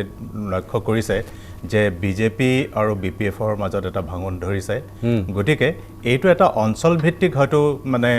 ছেমি ফাইনেল হ'ব পাৰে, কিন্তু সমগ্ৰ অসমতে ইয়াত প্ৰভাৱ পেলাব বুলি একে আখৰে ক'ব নোৱাৰি। কিন্তু ইয়াৰ লগে লগে এটা কথা লক্ষণীয় হ'ব যে বিজেপিয়ে যিটো আঞ্চলিক দলৰ সৈতে তেওঁলোকৰ যিটো মিত্ৰতা আছিলে, সেই মিত্ৰতাৰ ক্ষেত্ৰত এইবাৰ আগতকৈ তেওঁলোক কঠোৰ হ'ব বুলি এটা অনুমান কৰিব পৰা গৈছে। তেওঁলোকৰ আনটো মিত্ৰ দল BPFটো এতিয়া মিত্ৰ দল নহয়, আনটো মিত্ৰ দল অসম গণ পৰিষদৰ সন্দৰ্ভত তেওঁলোকৰ দৃষ্টিভংগী আৰু কৌশল যথেষ্ট পৰিৱৰ্তন হ'ব বুলি আমি তাৰ ইংগিত এটা অনুমান কৰিব পাৰিছোঁ। ফুকন ডাঙৰীয়া, মই আৰু এটা বিষয় জানিম যে BTAD নিৰ্বাচনত আমি সিদিনালৈকে হয় অস্ত্ৰৰ জনজননী আমি শুনিছোঁ, কিন্তু শব্দৰ যিটো জনজননী সেইটো BTADত বোধ কৰোঁ এইবাৰ প্ৰথম। বিজেপিৰ পৰা ডক্টৰ হিমন্ত বিশ্ব শৰ্মাই যথেষ্ট আগ্ৰাহী মনোভাৱেৰে, যথেষ্ট আক্ৰমণাত্মক মনোভাৱেৰে তেওঁ BTAD নিৰ্বাচনত সোমাবলৈ চেষ্টা কৰিছে। বহুতে ক'ব খোজে যে এইটো বিজেপিয়ে BTADত প্ৰভাৱ বিস্তাৰৰ বাবে চেষ্টা কৰিছে। আচল অৰ্থ সেইটো নে আন ভিতৰুৱা মই কোৱাৰ দৰে 21ৰ নিৰ্বাচনৰ কিবা কৌশল, কিবা প্ৰস্তুতি থাকিব পাৰে তাত? আপোনাৰ যিটো প্ৰথমটো যিটো পৰ্যবেক্ষণ সেইটো সম্পূৰ্ণ শুদ্ধ যে অস্ত্ৰৰ ঝনঝনিতকৈ এইবাৰ শব্দৰ যিটো যুদ্ধ, শব্দৰ যিটো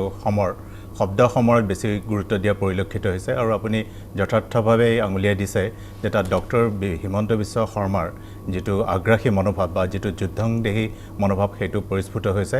আৰু বিজেপি দলটো ৰঞ্জিত তাৰ সভাপতি ৰঞ্জিত দাসৰ বক্তব্যৰ পৰা আমি অনুমান কৰিছোঁ যে আগৰ পৰাই যে তেওঁলোকে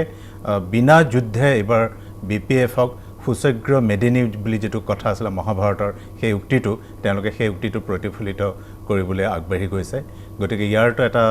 প্ৰভাৱ পৰিবই। আৰু তাৰ লগে লগে মই আগতে কৈ অহাৰ দৰে বিজেপিয়ে যিটো কৈছিলে যে আঞ্চলিক শক্তিসমূহক লগত লৈ তেওঁলোকে যিটো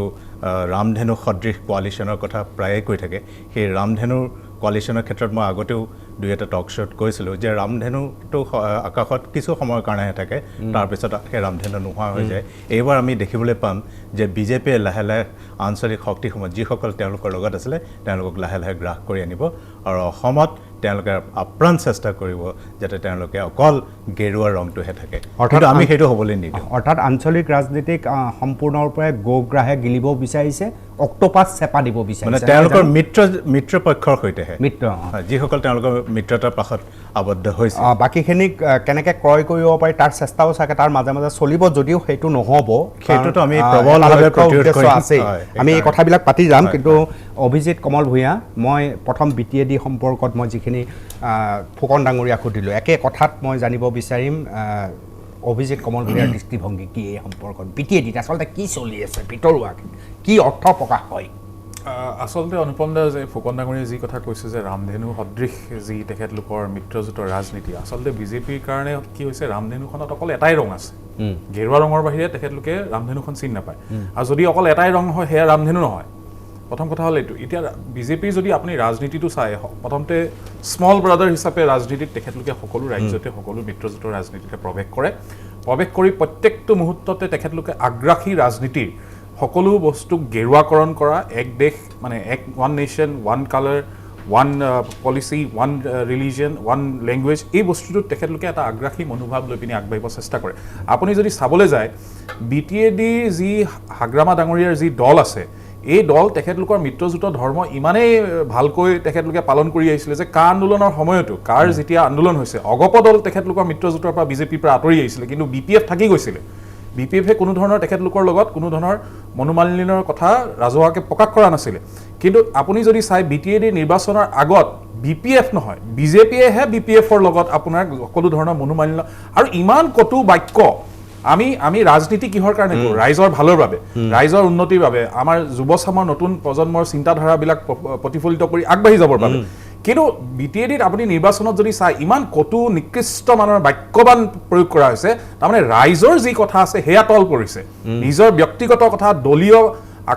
আগ্ৰাসী মনোভাৱেৰে যিখিনি কটু বাক্য মেকুৰী নিগনি নিমকি এই ধৰণৰ এইবিলাক খুব নিকৃষ্ট ৰাজনীতি এইবিলাক হ'ব নাপায় এইবিলাক শোভা নাপায় আৰু আমি এইবিলাকৰ ঊৰ্ধত গৈ পিনি ৰাইজৰ কথা ভাবিব লাগে সেই কথাত কিন্তু BTAD নিৰ্বাচনত আপুনি দেখা পাইছে বিজেপিয়ে সম্পূৰ্ণভাৱে তাতে ফেইল কৰিছে ইয়াৰ পিছত 21ত কি হ'ব এই নিৰ্বাচনৰ পিছত 21ত কি হ'ব এতিয়া অসমৰ ৰাইজে চাওক অসমৰ ৰাইজে সকলো বস্তু এটা নিৰীক্ষণ কৰি আছে আমি সকলোৱে আমি যিমান ৰাজনীতিৰ কথা নকলো অসমৰ ৰাইজেও ৰাজনৈতিকভাৱে সচেতন তেখেতলোকে যেতিয়া দেখা আছে যে উন্নয়নৰ কথা বাদ পৰিছে আমাৰ অসমৰ জাতীয় সমস্যাবিলাকৰ কথা বাদ পৰিছে জাতীয় আমাৰ আবেগৰ কথা বাদ পৰিছে জাতি মাটি ভেটিৰ কথা বাদ পৰিছে তাৰ ওপৰত যেতিয়া মেকুৰী নিগনিৰ কথা ওলাব ধৰিছে অসমৰ ৰাইজে 2021তো এই কথাখিনি মানি নলৈ তাৰ ঊৰ্ধত গৈ পিনি বিজেপিক এটা শিক্ষা দিব যে জাতি মাটি ভেটি ৰক্ষা কৰিবলৈ তোমালোকক 2016ত যি আসনৰ গাদীত বহোৱা হৈছিলে তাৰ বিশ্বাসঘাতকতাৰ ফল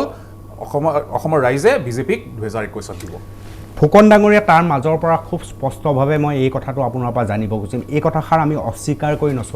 চলিলে নহ'ব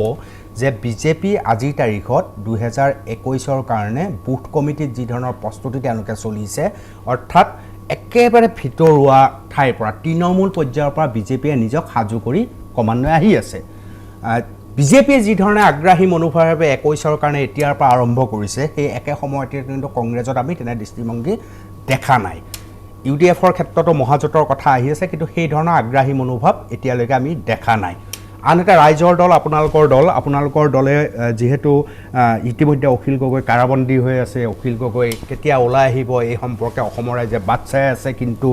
লক্ষণীয়ভাৱে অখিল গগৈ যে কাৰাবন্দী অখিল গগৈক যে উলিয়াই নিব লাগে ৰাইজৰ মাজলৈ তাক লৈ যি ধৰণৰ আন্দোলন হ'ব লাগে এই ধৰণৰ ন্যায়িক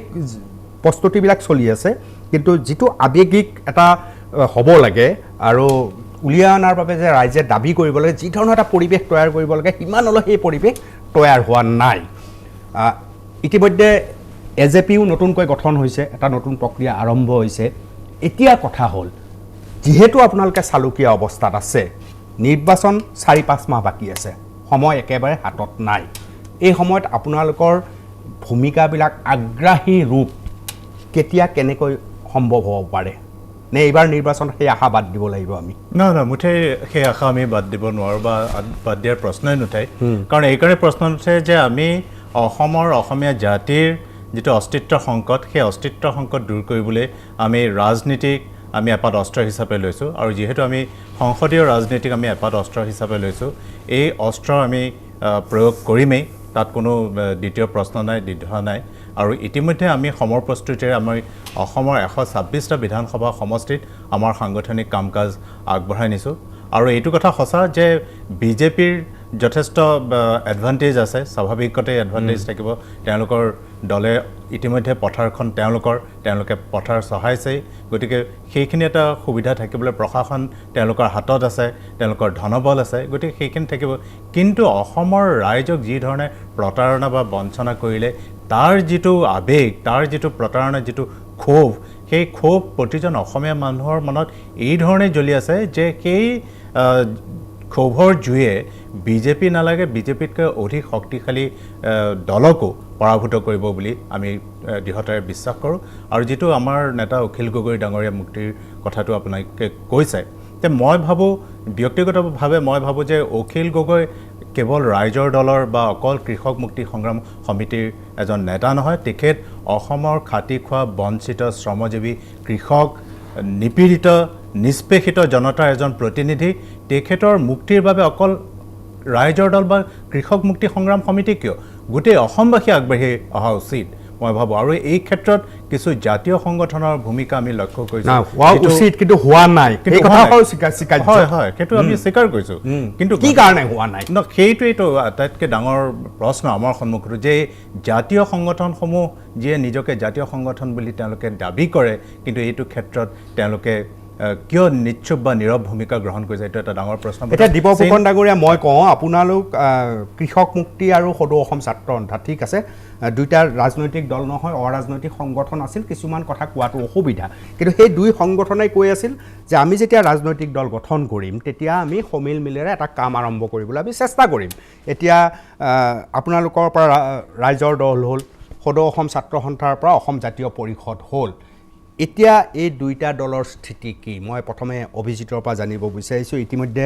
দীপফুকন ডাঙৰীয়াই খুব স্পষ্টভাৱে কৈছে যে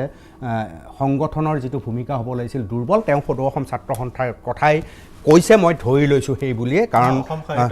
অসম সাহিত্য সভাও আছে, কিন্তু সদৌ অসম ছাত্ৰ সন্থাৰ এটা মুখ্য ভূমিকা আছে যিহেতু। গতিকে এতিয়া আপোনালোকে কি কৰিব?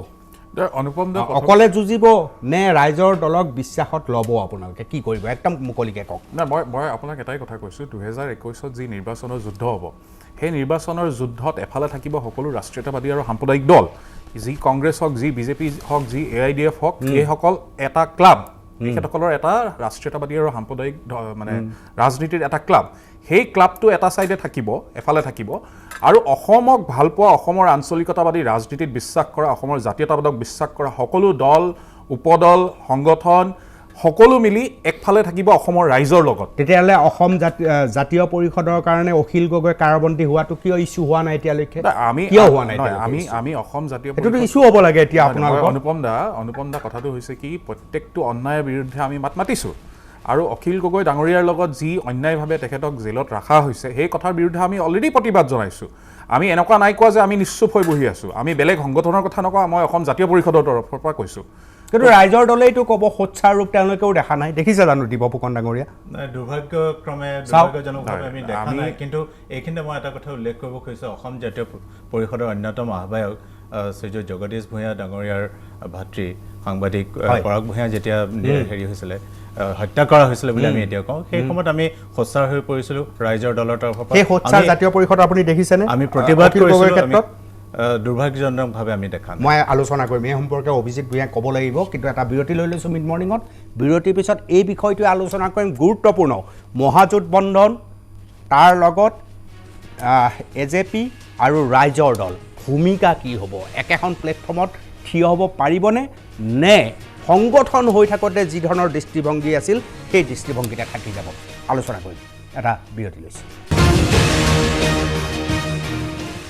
উভতি আহিছোঁ মিড মৰ্ণিঙলৈ। আমি আলোচনা কৰি আছোঁ বিকল্প ৰাজনীতি 2021ত কি হ'ব। ইতিমধ্যে BTAD নিৰ্বাচনৰ ৰূপৰেখা আপোনালোকে দেখিবলৈ সক্ষম হৈছে। ক্ষমতাকেন্দ্ৰিক ৰাজনীতিয়ে কিমান স্তৰ পাবগৈ পাৰে, ডক্টৰ হিমন্ত বিশ্ব শৰ্মাই বিভিন্ন সভাবোৰত ৰখা ৰাজনৈতিক ইটিকিং সূচক কটাক্ষমূলক বাক্য শব্দৰ মাজেদি সেয়া প্ৰতিভাত হৈছে। আৰু BTADৰ যি পৰম্পৰা, সেই পৰম্পৰা যে 2021 নিৰ্বাচনত আহিব, সেয়া আমি BTAD নিৰ্বাচনৰ নিৰ্বাচনী সভাসমূহৰ আগতেই উজনি নামনিত দেখিবলৈ আৰম্ভ কৰিছোঁ অৰ্থাৎ বাক্যৰ আক্ৰমণ ইমান দিন হয় বিধানসভাৰ নিৰ্বাচনত দেখা গৈছিল কিন্তু BTAD নিৰ্বাচনত এইবাৰ প্ৰথমবাৰৰ বাবে বাক্য য'ত হাগ্ৰামা বনাম ডক্টৰ হিমন্ত বিশ্ব শৰ্মা স্পষ্ট হৈছে এনেকুৱা বনাম অসমত 2021ত হ'ব নিশ্চিতভাৱে ডক্টৰ হিমন্ত বিশ্ব শৰ্মা বনাম আজমল ডক্টৰ হিমন্ত বিশ্ব শৰ্মা বনাম ৰিপুণ বৰা এনেধৰণৰ দৃশ্য দেখিম আৰু এনে দৃশ্যসমূহৰ মাজত আঞ্চলিক শক্তিসমূহে কি ভূমিকা ল'ব কিমানখিনি ভেটা দিবলৈ সক্ষম হ'ব এই সম্পৰ্কে আলোচনা কৰি আছোঁ আৰু এই সম্পৰ্কে আলোচনা আমি দুগৰাকী প্ৰতিনিধিৰ লগত কৰি আছোঁ এফালে ৰাইজৰ দল আনফালে জাতীয় পৰিষদ নতুনকৈ অভ্যুত্থান হোৱা দুটা আঞ্চলিক ৰাজনৈতিক দল দিব ফুকন ডাঙৰীয়া অজিত কুমাৰ ভূঞাই বিভিন্ন সভাবোৰত খুব মুকলিভাৱে কৈ আহে যে আপোনালোক সকলো যদি কংগ্ৰেছ AIDFৰ সৈতে একেলগে যেতিয়া আমি লগ লাগিব নোৱাৰোঁ বাকী আঞ্চলিক ৰাজনৈতিক দলসমূহ যদি মিলিব নোৱাৰোঁ তেতিয়াহ'লে বিজেপিক পৰাভূত কৰাটো অসম্ভৱ সেইবিলাক আশা কৰি একো লাভ নাই এই কথা অজিত কুমাৰ ভূঞাই বিভিন্ন স্থানত সাংসদ অজিত কুমাৰ ভূঞাই কৈ আহিছে কি ভাবে আপোনালোকে চাওক এইটো মই ভাবোঁ যে ভূঞা ডাঙৰীয়াৰ সম্পূৰ্ণ ব্যক্তিগত মতামত আৰু সেই ব্যক্তিগত মতামতটো প্ৰতিষ্ঠিত হৈছে যে তেখেত ৰাজ্যসভাৰ সাংসদ হোৱাৰ যিটো প্ৰক্ৰিয়া বা যিটো পথ তেখেতে লৈছে তাৰ প্ৰতি ফলশ্ৰুতিত তেখেতৰ এই দৃষ্টিভংগী তেখেতে গ্ৰহণ কৰিবলৈ বাধ্য হৈছে বুলিয়ে মই কওঁ কাৰণ সকলোৱে জানে যে ৰাজ্যসভাৰ সাংসদ হোৱাৰ পথটো মসৃণ নাছিল নহ'লহেঁতেন যদিহে তেখেতক একেলগে কংগ্ৰেছ আই আৰু AIDFে সমৰ্থন নিদিলেহেঁতেন গতিকে যিহেতু এটা মসৃণ পথৰ গৈ তেখেত বিনা প্ৰতিদ্বন্দ্বিতাৰে সাংসদ হ'ল গতিকে স্বাভাৱিকতেই আমি সেইটো অলপমান সহানুভূতিৰে বিবেচনা কৰিব লাগিব ব্যক্তিগতভাৱে মই সদায় সহানুভূতিৰে বিবেচনা কৰোঁ যে তেখেতে এই ধৰণৰ মন্তব্য দিয়াটো কিন্তু সেইটো তেখেতৰ ধাৰণাহে অসমৰ ৰাইজৰ বা অসমবাসীৰ ধাৰণা সেইটো নহয় যিসকল জাতীয়তাবাদী পক্ষত আছে আঞ্চলিকতাবাদৰ পক্ষত আছে তেওঁলোকে এইটো কথা কেতিয়াও মানি নলয় আৰু তেওঁলোকে আমাক কেতিয়াও ক্ষমা নকৰিব যদি আমি ৰাষ্ট্ৰীয় দলৰ কান্ধত ভেজা দি বা বোকচাত উঠি পেলাই আমি দিছপুৰ অধিগ্ৰহণ কৰোঁ বা দিছপুৰ দখল কৰোঁ কাৰণ অগপৰ দলটোৰ কি হ'ল অগপৰ দলেও সেই বিজেপিৰ কান্ধত বোকচাত উঠি দিছপুৰ পালে আৰু দিছপুৰ পায়েই তেওঁলোকৰ ক্ষমতা সৰ্বোচ্চ ৰাজনীতি এনেধৰণে মূৰত ধৰিলে যে এই তিনিজন মন্ত্ৰীয়ে এই তিনিমূৰ্তিয়ে কেতিয়াও ত্ৰিমূৰ্তিয়ে কেতিয়াও সেই ক্ষমতাৰ লালসাৰ পৰা নিজকে উদ্ধাৰ কৰিব নোৱাৰিলে আৰু ক্ষমতাৰ লালসাত এই ধৰণে তেওঁলোকে গ্ৰাস গ'ল যে গোটেই জাতিটোক তেওঁলোকে বিশ্বাসঘাতকতা কৰিবলৈ তিলমাত্ৰ কুণ্ঠাবোধ নকৰিলে গতিকে তেওঁলোকক কি হ'ল তাৰ পাছত অসম গণ পৰিষদৰ দলৰ অস্তিত্বই নোহোৱা হৈ যোৱাৰ নিচিনা হৈ গ'ল তেওঁলোকক এতিয়া সকলোৱে আনকি তেওঁলোকৰ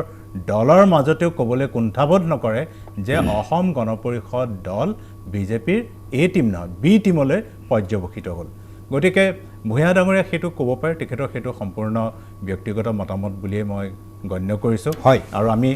পৰিস্থিতিখিনিও আমি চাব লাগিব জানিব লাগিব যে কেনেকুৱা পৰিস্থিতিৰ হেঁচাত পৰি তেখেতে সেইটো কৰিবলৈ বাধ্য হ'ল আৰু তেখেতে যিটো গণমৰ্চাৰ আঞ্চলিক গণমৰ্চাৰ নেতৃত্ব দিছে সেই আঞ্চলিক গণমৰ্চাত যিকেইজন প্ৰাৰ্থিত্ব প্ৰত্যাশী আছে সেইসকলৰো এই ধৰণৰ এটা ইকুৱেশ্যন বা এটা সমীকৰণ তেখেতসকলে বিচৰাটো তেওঁলোকৰ ফালৰ পৰা মানে স্বাভাৱিক কথা দিব ফুকন ডাঙৰীয়া আপুনি এগৰাকী অভিজ্ঞ ব্যক্তি আপুনি ঘটনাৰ প্ৰবাহ বহুত আগৰ পৰা পৰ্যবেক্ষণ কৰি থকা এজন লোক মই নিজে কাষৰ পৰা আপোনাক জানো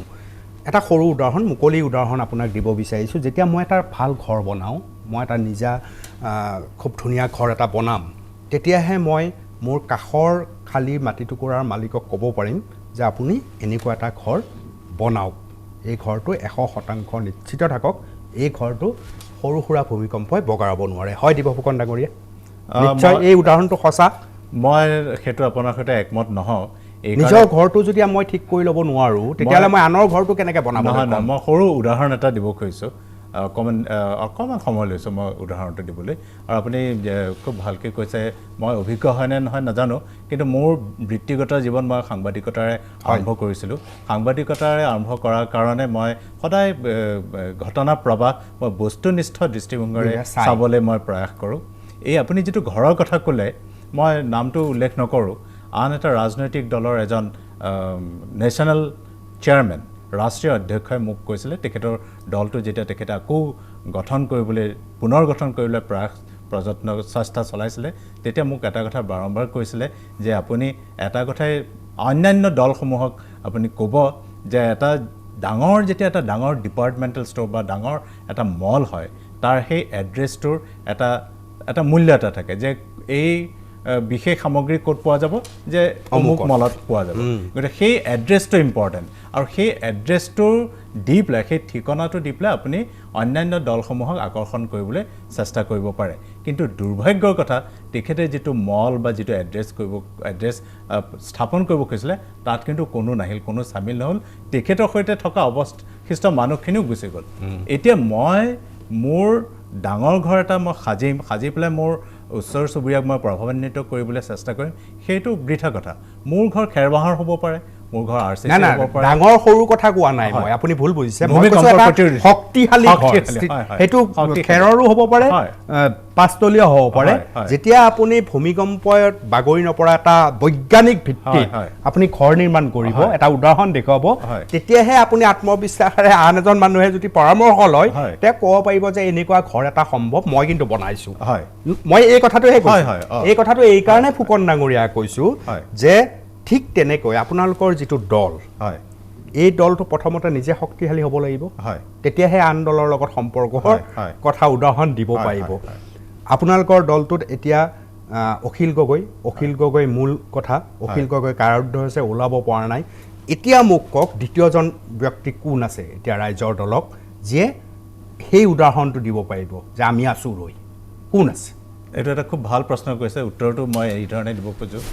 ৰাইজৰ দলত ৰাইজ আছে আৰু ৰাইজতকৈ কোনো শক্তিশালী হ'ব নোৱাৰে বুলি আমি বিশ্বাস কৰোঁ গতিকে আজি অখিল গগৈও এজন ৰাইজৰে অংশ অখিল গগৈ কাৰাৰুদ্ধ হৈ আছে ঠিক কিন্তু তেখেতৰ লগত অসমৰ ৰাইজ আছে আৰু সেই ৰাইজৰ দল আমি সেইকাৰণে ৰাখিছোঁ আৰু আমি সেইকাৰণে কওঁ যে ৰাইজৰ বল ৰাইজৰ দল আমাৰ লগত ৰাইজ আছে আৰু সেইটো আটাইতকৈ আমাৰ ডাঙৰ শক্তি আৰু যে আমি খেৰ বাঁহৰেও এটা ঘৰ নিৰ্মাণ কৰি সেইটো ভূমিকম্পৰ প্ৰতিৰোধী ঘৰ এটা উমৈহতীয়া সিদ্ধান্ত আগবাঢ়িবৰ কাৰণে অখিল গগৈ কাইলৈ পৰহিলৈ ওলাব ঠিক আছে তেতিয়া ঠিক আছে কিন্তু আপোনালোকতো ৰৈ থাকিব নোৱাৰে ৰাজনীতি গতিকে আপোনালোকে যে এটা সিদ্ধান্ত ল'ব লাগে আগ্ৰাহী মনোভাৱ ল'ব লাগে তাৰ কাৰণে কোনোবা এটা নেতৃত্ব ল'ব লাগিব সেই নেতৃত্ব কোন আছে সেই নেতৃত্ব আমাৰ গোটেই ৰাইজ আছে আমাৰ গোটেই আহ্বায়কসকল আছে আমাৰ মুখ্য আহ্বায়কসকল আছে আহ্বায়ক আছে আৰু তাৰ কাৰণে আমি অসমৰ চুকে কোণে 126টা বিধানসভা সমষ্টি আমি ইতিমধ্যে 80%তকৈ অধিক বিধানসভা সমষ্টিত আমি বিধানসভা সমিতি গঠন কৰিছোঁ বৰাক উপত্যকাত আমাৰ সমিতি গঠন হৈছে জিলা সমিতি বিধানসভা সমষ্টি সমিতি গঠন হৈছে বিভিন্ন প্ৰান্তে প্ৰান্তে মই নিজে ব্যক্তিগতভাৱে অসমৰ পশ্চিম প্ৰান্তলৈ ভ্ৰমণ কৰি আহিছোঁ তাৰপিছত মই মধ্য অসমলৈ গৈছোঁ বিভিন্ন প্ৰান্তত মই ভ্ৰমণ কৰি পেলাই ৰাইজৰ যি অকুণ্ঠ সঁহাৰি আৰু যিটো মানে তেনেকুৱা ৰেছপন্স আমি পাইছোঁ সেই তাত আমি অভিভূত হৈ পৰিছোঁ যে ৰাইজে সঁচাকৈ ৰাইজৰ দলক নিজৰ বুলি আঁকোৱালি লৈছে আৰু মই এটা কথাই বাৰে বাৰে কওঁ স্বনামধন্য কবি হীৰেণ ভট্টাচাৰ্যদেৱৰ কবিতাৰ পংক্তিটো মই ধাৰ কৰি পেলাই কওঁ তেখেতে যেনেকৈ কৈছিলে দেশ বুলি ক'লে আদেশ নালাগে আমি তেনেকৈ প্ৰতিখন সভাতে আমি কওঁ যে ৰাইজৰ দল বুলি ক'লে আদেশ নালাগে আমাৰ কোনো হাইকমাণ্ড নাই এইটো আটাইতকৈ আমাৰ ডাঙৰ কথা আমাৰ হাইকমাণ্ড হৈছে ৰাইজে বহি ৰাইজমেল পাতি যিটো আমাৰ ৰাইজমেলৰ যিটো আমাৰ পৰম্পৰা আছে সেই পৰম্পৰাকে অক্ষুণ্ণ ৰাখি ৰাইজে মেল পাতি ৰাইজে সিদ্ধান্ত ল'ব আৰু ৰাইজতকৈ শক্তিশালী কোনোবা আছে বুলি আমি কোনেও নাভাবোঁ অভিজিত ভূঞা মই আপোনাৰ পৰা জানিব খুজিম আপুনি কৈছে অভিৱৰ্তনৰ কথা অভিৱৰ্তনৰ পিছত শক্তিশালী ৰূপ হ'ব অসমৰ ৰাইজে এটা বেলেগ কথা কয় অসমৰ ৰাইজে কয় মই খোলাকৈ সুধি দিছোঁ যিটো কথা ছ'চিয়েল মিডিয়াত চৰ্চা হৈ থাকে অসমৰ ৰাইজে কয় যে জাতীয় পৰিষদৰ অভিৱৰ্তনটো ডাঙৰ কথা নহয় জাতীয় পৰিষদৰ ডাঙৰ কথা এইটোহে হৈছে যে সদৌ অসম ছাত্ৰ সন্থাৰ পৰা কোন ওলাব কোন সোমাব দীপাংক থাকিব সমুজ্জ্বল দা থাকিব নে লুৰিণ ওলাব সেইটোক লৈ যি ধৰণৰ এখন নাটক হৈ আছিল সেই নাটকৰ কাৰণে জাতীয় পৰিষদ থোপকা মাৰি বহি আছে নাটক সমাপ্ত ইতিমধ্যে সদৌ অসম ছাত্ৰ সন্থাৰ নতুন সমিতি গঠন হ'ল ডক্টৰ সমুজ্জ্বল কুমাৰ ভট্টাচাৰ্য সদৌ অসম ছাত্ৰ সন্থাত থাকি গ'ল দীপাংক থাকি গ'ল লুৰিণজ্যোতি গগৈ ওলাই আহিল অৰ্থাৎ এই কথাষাৰ লাহে লাহে স্পষ্ট আপোনালোকে অপেক্ষা কৰি আছিল কোন আহিব আপোনালোকে এজন নেতা পাই গ'ল লুৰিণজ্যোতি গগৈ অৰ্থাৎ জাতীয় পৰিষদক এইবাৰ নেতৃত্ব দিব লুৰিণজ্যোতি গগৈ সেইজন নাছিল কাৰণেহে আপোনালোক ৰৈ আছিল হয়নে নহয় কওক নাই তেনে কথা একে মুঠেই নহয় প্ৰথম কথা হ'ল ৰাইজে কোৱা কথা নহয় এইবিলাক বিজেপি আৰু তেখেতলোকৰ সংগপাংগবিলাকে কোৱা কথা অসম জাতীয় পৰিষদে অভিৱৰ্তনৰ কাৰণে ৰখি থকা নাই আমি প্ৰত্যেকটো সমষ্টিয়ে প্ৰত্যেকটো পঞ্চায়তত প্ৰত্যেকখন জিলাতে আমাৰ সাংগঠনিক কাম কাজ ইমান তীব্ৰ গতিত চলি আছে যে আমি এতিয়া মই আপোনাৰ কেতিয়াবা টকশ্বত মাতিলে মই দিবলৈ সময় দিব পৰা নাই কাৰণ মই নিজেই ব্যক্তিগতভাৱে বিজি হৈ আছোঁ এইবিলাক কাম কাজত চ' আমি অকল অভিৱৰ্তনখনৰ কাৰণে ৰখি থকা নাই অভিৱৰ্তনখন এখন প্ৰক্ৰিয়া এই প্ৰক্ৰিয়াৰ মাজেৰে আমি আগবাঢ়িব লাগিব আৰু প্ৰক্ৰিয়াটো যিহেতু আমি আগবাঢ়িবই লাগিব আমি সমাপন কৰিবই লাগিব কাৰ্যসূচী সেইকাৰণে আমি এটা সময় কিন্তু নেতৃত্বটো লুৰিণে ল'বই লাগিব অহা সময়বিলাকত চাওক মেইন কথাটো হ'ল কি তেজদীপ্ত ভাষণ দিবই লাগিব মই কৈছোঁ সদৌ অসম ছাত্ৰ সন্থা এটা জাতীয় সংগঠনৰ সত্তা অসম জাতীয় পৰিষদ এটা ৰাজনৈতিক দল এই দুয়োটা বেলেগ বেলেগ বস্তু বেলেগকেই লুৰিণ আহি ওলাইছে আপুনি কথাটো শুনক লুৰিণজ্যোতি গগৈয়ে ক'ত কেনেকে কি ডিচিশ্যন লয় তেখেতৰ ব্যক্তিগত কথা আমি অসম জাতীয় পৰিষদ হৈ পিনি আগবাঢ়িছোঁ অসমৰ ৰাইজৰ বাবে আগবাঢ়িছোঁ আমি কোনো ব্যক্তি বিশেষ হৈ আগবঢ়া নাই আৰু এই প্ৰচেষ্টাত যেতিয়া আমি আগবাঢ়িছোঁ ইয়াত যদি কোনোবা চামিল হ'ব পাৰে মষ্ট ৱেলকাম ইয়াত যদি কোনোবাই দূৰত্ব বজাই ৰাখিব পাৰে বিচাৰে মষ্ট ৱেলকাম কিন্তু তথাপি আমি আপিল কৰিম যে আপুনি আহক সকলো আহক মই এটা বিৰতি লৈছোঁ আকৌ আমি চৰ্চা কৰিম মিড মৰ্ণিঙত এটা বিৰতি উভতি আহিছোঁ মিড মৰ্ণিঙলৈ আমি ৰাইজৰ দল আৰু জাতীয় পৰিষদৰ সৈতে আলোচনা কৰি আছোঁ বিকল্প ৰাজনীতি সম্পৰ্কে কিছু প্ৰশ্ন আমি উত্থাপন কৰিছোঁ অকণমান সৰু আকৌ এবাৰ বাতৰি পোনপটীয়া সম্প্ৰচাৰৰ মাজত যাব বিচাৰিছোঁ অৰুণোদয় আঁচনিৰ আজি বিশেষ কাৰ্যসূচী ইতিমধ্যে আপোনালোকে দেখিছে কাষত ধীৰাজ উপস্থিত আছে সতীৰ্থ সাংবাদিক চাওঁ আহক ধীৰাজৰ শেহতীয়া প্ৰতিবেদন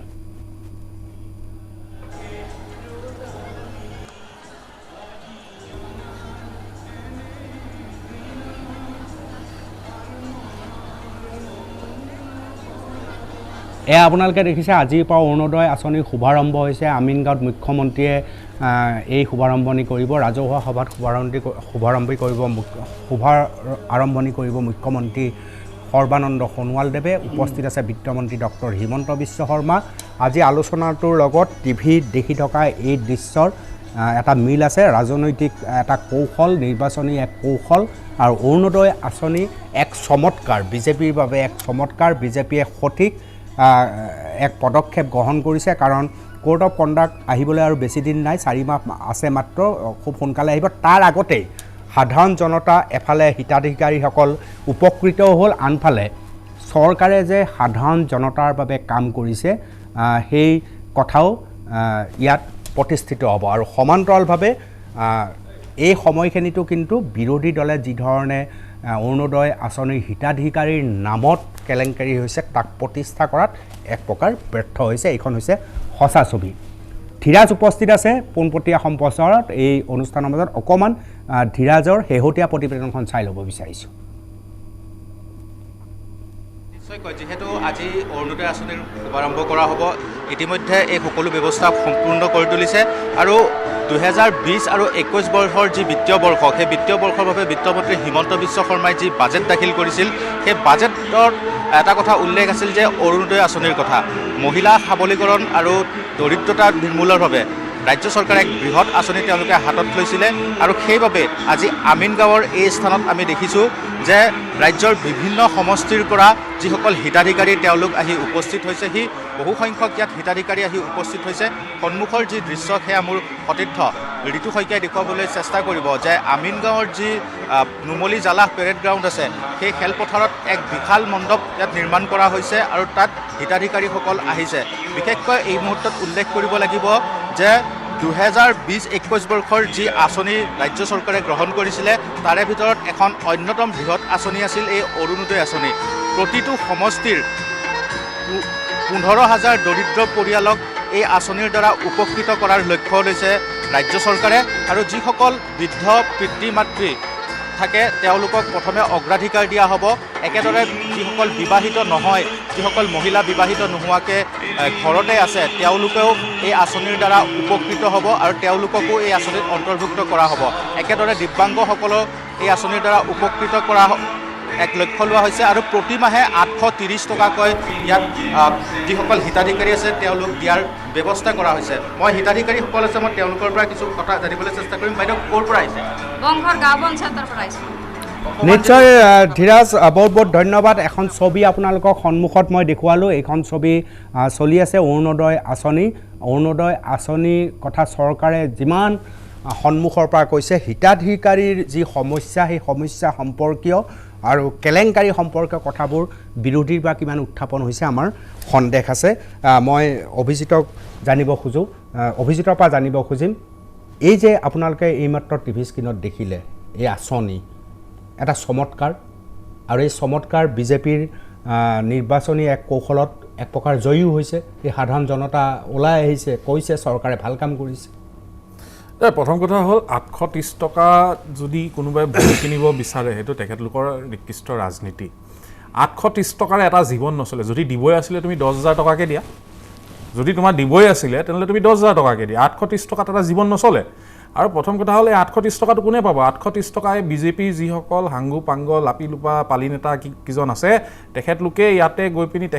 তেখেতলোকৰ পচন্দৰ মানুহক তেখেতলোকে নাম ভৰাই পিনি এই পইচা হস্তগত কৰিব। সাধাৰণ দুখীয়া ৰাইজে এই পইচা পাব বুলি আপুনি আশা নকৰিব। খুব ডাঙৰ কিবা সভা পাতি পিনি খুব ঢাক ঢোল বজাই বহুত কাম কৰিছে। ঢাক ঢোল বজাইতো ইলেকশ্যনৰ আগে 22 লাখ নিবনুৱাক চাকৰি দিম, অমুক দিম, তমুক দিম, বহুত কথা ক'লে। আজিলৈকে আমি কি হৈ আছে দেখা পাই আছোঁ। তো এতিয়া কথাটো হৈছে কি, আৰু আপুনি এটা কথা চাব দেই, প্ৰত্যেক সমষ্টিত 15,000। তাৰমানে তুমি কি ছাৰ্ভে আছে নেকি? 15,000 প্ৰত্যেক সমষ্টিত দৰিদ্ৰ মানুহ আছে বুলি কিবা ছাৰ্ভে আছে নেকি? এইটো নিড বেছড নে টাৰ্গেট বেছড? সমষ্টিত হয়তো 30,000ৰো আপোনাৰ দৰিদ্ৰ পৰিয়াল থাকিব পাৰে। তুমি 15,000ত কিয় লিমিট কৰিছা? 30,000 মানুহক দিয়া। কোনোবা এটা সমষ্টিত হয়তো অকল 5,000 মানুহ থাকিব পাৰে। তুমি প্ৰত্যেক সমষ্টিতে যে 15,000কে দিব বিচাৰিছা, তাৰমানে কি 15,000 ভোট তুমি ক্ৰিয়েট কৰিব চেষ্টা কৰিছা। তেখেতলোকৰ টাৰ্গেটটো এইটো। ইয়াত কোনো হিতাধিকাৰী বা উন্নয়নৰ বা কাৰোবাক সহায় কৰাৰ কোনো প্ৰশ্ন অহা নাই। তেখেতলোকে নিজৰ এটা ভোট বেংক ক্ৰিয়েট কৰিব চেষ্টা কৰিছে। আৰু এই বস্তুবিলাক এনেকুৱা আঁচনি বহুত আহিছিলে। আঁচনি যেতিয়া কংগ্ৰেছ শাসনত আছিলে আঁচনি আছিলে, আৰু সেই সময়ত সেই আঁচনিৰ যিজন আৰ্কিটেক্ট আজি বিজেপিত আছে, সেই সময়ত তেখেতে কংগ্ৰেছত থাকি আঁচনিৰ আৰ্কিটেকচাৰ বনাই আছিলে, আজি বিজেপিত থাকি। তো তেখেতে আঁচনি লঞ্চ কৰাৰ বাহিৰে একো নহয়। কিন্তু তেখেতৰ আঁচনি আজি লঞ্চ হয়, কাইলৈ ফ্লপ হয়। কথাটো ইমানে। এই অৰুণোদয় আঁচনিত যদি সঁচাকৈ 830 টকা যদি দিব আছে 10,000কে টকা। এতিয়া আজি ফ্ৰী চাউল দিছে। ফ্ৰী চাউল মানে কি, আপোনাক মই সুদা ভাতখিনি খাই পিনি জীয়াই থাকিম, মাংস কোনে খাব, মাছ কোনে খাব? 1 লিটাৰ তেলৰ দাম হৈছেগৈ 150 টকা। এই 830 টকা যে দিছে মাহিলী, তেখেতলোকে কিন্তু চৰকাৰৰ যি শোষণমূলক নীতি আছে, মূল্যবৃদ্ধি যি বাঢ়ি গৈছে, জীৱন নিৰ্বাহ কৰাৰ যি কষ্ট অফ লিভিং বাঢ়ি গৈছে, 830 টকা দি সেই মানুহজনৰ পকেটৰ পৰা পিছ দুৱাৰে দি আকৌ 5,000 পৰা 10,000 টকা কাঢ়ি লৈ গুচি গৈছে। তেনেহ'লে 830 টকাটো দিয়াৰ কোনো মূল্য নাই। কি কয় এই আঁচনি সম্পৰ্কে? মই ভাবোঁ যে ডাইৰেক্টকে এইটো এটা প্ৰলোভনৰ ৰাজনীতি। কিন্তু আটাইতকৈ দুৰ্ভাগ্যজনক কথাটো হ'ল যে মই কাগজত পঢ়ি জানিবলৈ পাইছোঁ যে এইখন আঁচনিৰ নামত ৰাজ্য চৰকাৰে 2,800 কোটি টকা ব্যয় কৰিব। কিন্তু তাৰ তুলনাত আপুনি চিন্তা কৰি চাওক যে অসমৰ ৰাইজে চিন্তা কৰি চাব লাগে যে আমাৰ দুটাকৈ পেপাৰ মিল, কাগজ কল বন্ধ হৈ আছে। জাগিৰোড পেপাৰ মিলটো চলাবলৈ আৰম্ভ কৰিবলৈ মাত্ৰ 450 কোটি টকাৰ প্ৰয়োজন। আৰু এইখন চৰকাৰ ইমানেই নিৰ্দয়, ইমানেই তেওঁলোকৰ মানুহৰ দুখ বেদনাৰ প্ৰতি তেওঁলোক নিৰ্বিকাৰ যে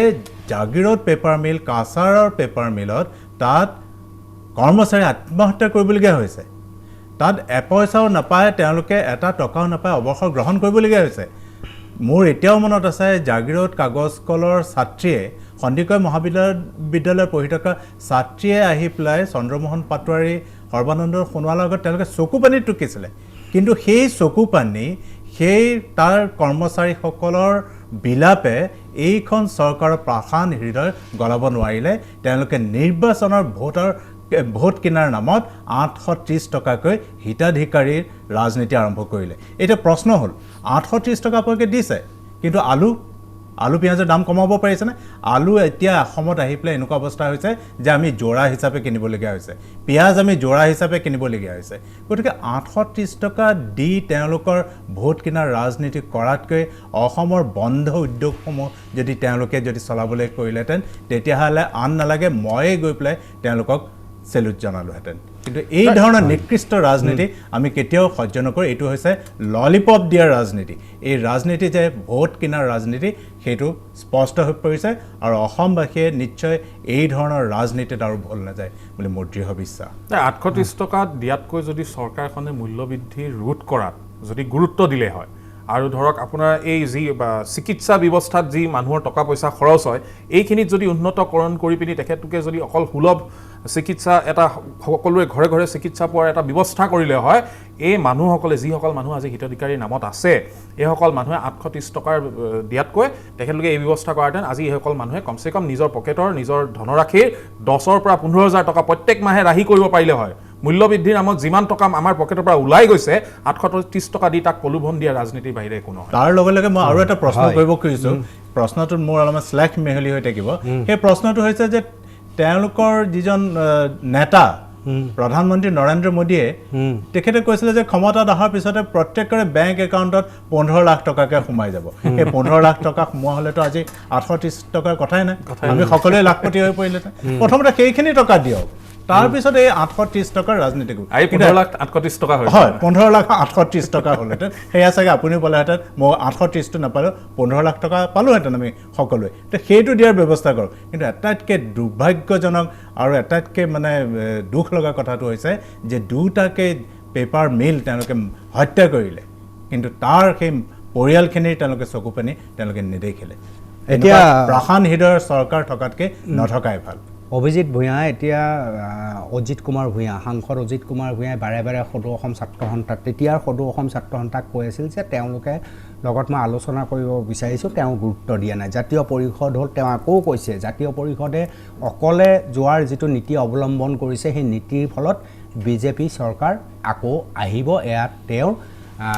এক প্ৰকাৰ সকিয়নি প্ৰত্যেককে অজিত কুমাৰ ভূঞা সাংসদ অজিত কুমাৰ ভূঞাই চাৰিওফালে ঘূৰি ঘূৰি বিচাৰিছে যে সকলো আঞ্চলিক দল বা আন দল বিজেপি বিৰোধী দলসমূহ এই মহাজোঁটত চামিল হ'ব লাগে অভিজিৎ কুমাৰ ভূঞাক কি কয় প্ৰথম কথা হ'ল যি দলে অসমত IMDTৰ দৰে এখন কলা আইন আনিছিল যি দলে 2014লৈকে সকলোকে NRCৰ ভিতৰত অন্তৰ্ভুক্ত কৰিব লাগে বুলি প্ৰস্তাৱ দিছিল সেই দলৰ লগত আমি চামিল হোৱাৰ প্ৰশ্ন কেনেকৈ আহিলে কোনোবাই যদি আজি এতিয়া ধৰক কংগ্ৰেছ উদ্ধাৰ অভিযানৰ এখন নাৱত বহি লৈছে আৰু সেই নাৱত আমাক সহযাত্ৰী হ'বলৈ অনুৰোধ জনাইছে এই কথাত আমি নাই এই নাৱৰ যাত্ৰী আমি হ'ব নোৱাৰোঁ আৰু কোনোবাই চাওক অনুপম দা কোনোবাই কি স্বাৰ্থত কিহৰ বিনিময়ত কি কথা কয় সেই বিষয়ে আমাৰ বিচাৰ্য বিষয় নহয় কিন্তু কথা হ'ল কি অসম জাতীয় পৰিষদে অকলে কোনো কাম কৰিব বিচৰা নাই আমি সকলো বাৰে প্ৰতি কৈছোঁ এই কথা অসমৰ ৰাইজ অসমৰ সকলো আঞ্চলিক ৰাজনীতিত বিশ্বাস কৰা দল সকলো উপদল সকলো সংগঠন আমি সকলো একগোট হৈ পিনি অসম হিচাপে অসমীয়া হিচাপে অসমবাসী হিচাপে আমি জোট বন্ধন কৰিম আমি সেইভাগেই যুঁজ কৰিম সকলো ৰাষ্ট্ৰীয়তাবাদী আৰু সাম্প্ৰদায়িক দলৰ লগত AIDFৰ লগততো যিহেতু তেখেতলোকে কয় নিজে সাম্প্ৰদায়িক নহয় আৰে তুমি যেতিয়া বিশিষ্ট স্পেচিফিক কোনোবা এটা সম্প্ৰদায়ক লৈ পিনি যেতিয়া ৰাজনীতি কৰিছা তুমি সাম্প্ৰদায়িক তাত আৰু দ্বিতীয় প্ৰশ্ন অৱতাৰণা নাই নিজকে সাম্প্ৰদায়িক নহয় বুলি ক'লে নহ'ব নহয় ৰাইজেতো দেখি আছে নহয় জানো তো সেইকাৰণে এই কংগ্ৰেছে 855 জন আমাৰ ল'ৰাৰ তেজ তেখেতলোকে গৰকিছে এই দলৰ লগত আমাৰ মানে কোনো ধৰণৰ জোট বন্ধনত চামিল হোৱাৰ প্ৰশ্ন কেতিয়াও আহিব নোৱাৰে কোনোবাই যদি কিবা কথা কিবা স্বাৰ্থৰ বিনিময়ত বা কিবা তেখেতলোকৰ অংকৰ কিবা কৰিছে সেইটো আমাৰ বিচাৰ্য বিষয় নহয় এটা বিৰতি লৈছোঁ বিৰতিৰ পিছত আকৌ আলোচনা উভতি আহিছোঁ মিড মৰ্ণিঙলৈ ৰাজনীতি আৰু ক্ষমতাকেন্দ্ৰিক ৰাজনীতি অৰ্থবিলাক কাৰ্যত অৰ্থবিলাক অকণমান পৃথক হয় আমি সকলোৱে জানো আৰু ক্ষমতাকেন্দ্ৰিক ৰাজনীতিত সেই কথাবিলাকে হয় যিবিলাক কথা আপুনি এবাৰৰ কাৰণেও নাভাবে হঠাৎ সকলো ধৰণৰ কথাই সম্ভৱ হ'ব পাৰে যিটো কথা BTADত আপোনালোকে দেখিবলৈ সক্ষম হৈছে আপোনালোকে নিশ্চিত হৈ আছিল যে ডক্টৰ হিমন্ত বিশ্ব শৰ্মাই কোনো দিনেই হাগ্ৰামা মহিলাৰীক টাৰ্গেট নকৰিব ককায়েক আৰু ভায়েকৰ সম্পৰ্ক কিন্তু ৰাজনীতি আপোনালোকে দেখিছে BTADত ইটোৰ পিছত ইটো ডক্টৰ হিমন্ত বিশ্ব শৰ্মাই হাগ্ৰামাক আক্ৰমণ কৰিছে যথেষ্ট শব্দ ব্যৱহাৰ হৈছে মেকুৰী নিগনি নিমকি সকলো শব্দ ব্যৱহাৰ হৈছে আৰু হাগ্ৰামাই হাঁহি হাঁহি তাৰ উত্তৰ দিছে আনকি হাগ্ৰামাই এই কথাও মাজে মাজে কৈ আছে যে দাদাৰ লগত ককাইৰ লগত মোৰ ভিতৰুৱা সম্পৰ্ক আছে ককায়ে কৈছে মোকো তই আক্ৰমণ কৰিবি ময়ো তোক আক্ৰমণ কৰিম ক্ষমতাকেন্দ্ৰিক ৰাজনীতিত এনেকুৱাও সম্ভৱ হ'ব পাৰে অৰ্থাৎ আক্ৰমণ সাধাৰণ জনতাই সন্মুখৰ পৰা দেখিছে সাংঘাতিক আক্ৰমণ কৰিছে ভিতৰুৱা অৰ্থ কিন্তু পৃথকো হ'ব পাৰে এনেধৰণৰ বহুত দৃশ্যপট আমি 21ৰ নিৰ্বাচনতো দেখিম। কিন্তু আটাইতকৈ ডাঙৰ কথা বিজেপি আৰু অগপৰ মিত্ৰজোঁটৰ যি আগ্ৰাহী মনোভাৱ, সঁচাই যদি বিকল্প ৰাজনীতি বিচাৰিছে অসমৰ জনতাই, তেতিয়াহ'লে বিকল্প ৰাজনীতি আগবঢ়াই নিবলৈ যিসমূহ দল থাকিব সেই দলসমূহৰ ভূমিকা কিমান আশাব্যঞ্জক আজিৰ তাৰিখলৈকে, কেনেকৈ তেওঁলোকে প্লেটফৰ্ম তৈয়াৰ কৰিছে। ইতিমধ্যে মই নিমন্ত্ৰণ জনাই অনা দুয়োটা দল, নতুনকৈ অভ্যুত্থান হোৱা দুয়োটা দলৰ প্ৰতিনিধিয়ে এটা কথা স্পষ্ট কৰি দিছে আজি, সেয়া হৈছে তেওঁলোকে এই যি জোটবন্ধন কংগ্ৰেছৰ তৰফৰ পৰা বা বদৰুদ্দিন আজমলৰ তৰফৰ পৰা জোটবন্ধন চলিছে তালৈ তেওঁলোক নাযায়, বাহিৰৰ পৰাও নাযায়, মনে মনেও আসন বুজাবুজি তেওঁলোকে নকৰে। থাকিল আঞ্চলিক ৰাজনৈতিক দল, অসম গণ পৰিষদক বাদ দি আন ৰাজনৈতিক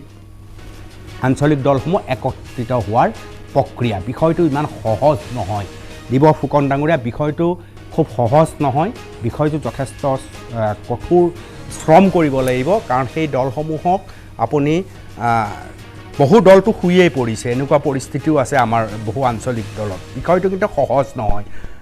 কেনেকৈ আপোনালোকে এই 4-5 মাহত সম্ভৱ হ'ব পাৰে আপোনালোকৰ বাবে, অকণমান যদি আপুনি ব্যাখ্যা আগবঢ়ায়।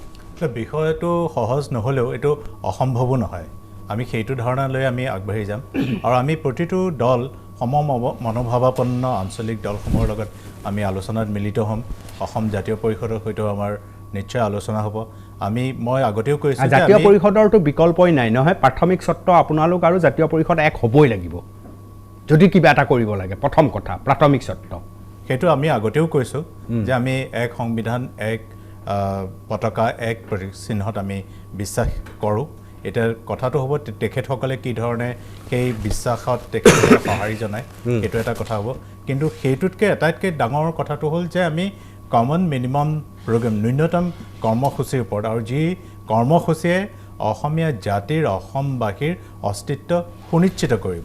আৰু তাৰ লগে লগে যে অসমৰ অৰ্থনৈতিক উন্নয়ন প্ৰকৃতাৰ্থতে ত্বৰান্বিত কৰিব, খৰতকীয়া কৰি তুলিব। আমি আৰু হিতাধিকাৰীৰ ৰাজনীতি আমি নিবিচাৰোঁ। হিতাধিকাৰীৰ ৰাজনীতিৰ অৰ্থনৈতিক বোজা আমি আৰু জনসাধাৰণৰ ওপৰত জাপি দিব নোখোজোঁ। তাৰ সলনি আমি এটা ৰূপান্তৰৰ ৰাজনীতি কৰিবলৈ আহিছোঁ। ৰূপান্তৰৰ ৰাজনীতিতহে আমি বিশ্বাসী। গতিকে তাৰ লগে লগে আমাৰ যিমানবোৰ মাৰ্জিনেলাইজড পাৰ্টি আছে, সেই মাৰ্জিনেলাইজড পাৰ্টি বা প্ৰান্তীয় যিমানবোৰ আঞ্চলিক দল আছে, প্ৰত্যেকেই একো একোটা দলত, একো একোটা অঞ্চলত একো একোটা জনগোষ্ঠীক প্ৰতিনিধিত্ব কৰে। আমি বিচাৰিছোঁ যে সেই জনগোষ্ঠীসমূহৰো প্ৰতিটো জনগোষ্ঠীৰে যাতে তেওঁলোকৰ নিজৰ আশা আকাংক্ষা আমাৰ লগত প্ৰতিফলিত কৰিব পাৰে, আমাৰ যিখন ন্যূনতম কৰ্মসূচী হ'ব তাত যাতে প্ৰতিফলিত হয়, আৰু তেওঁলোকে যাতে বিশ্বাস কৰিব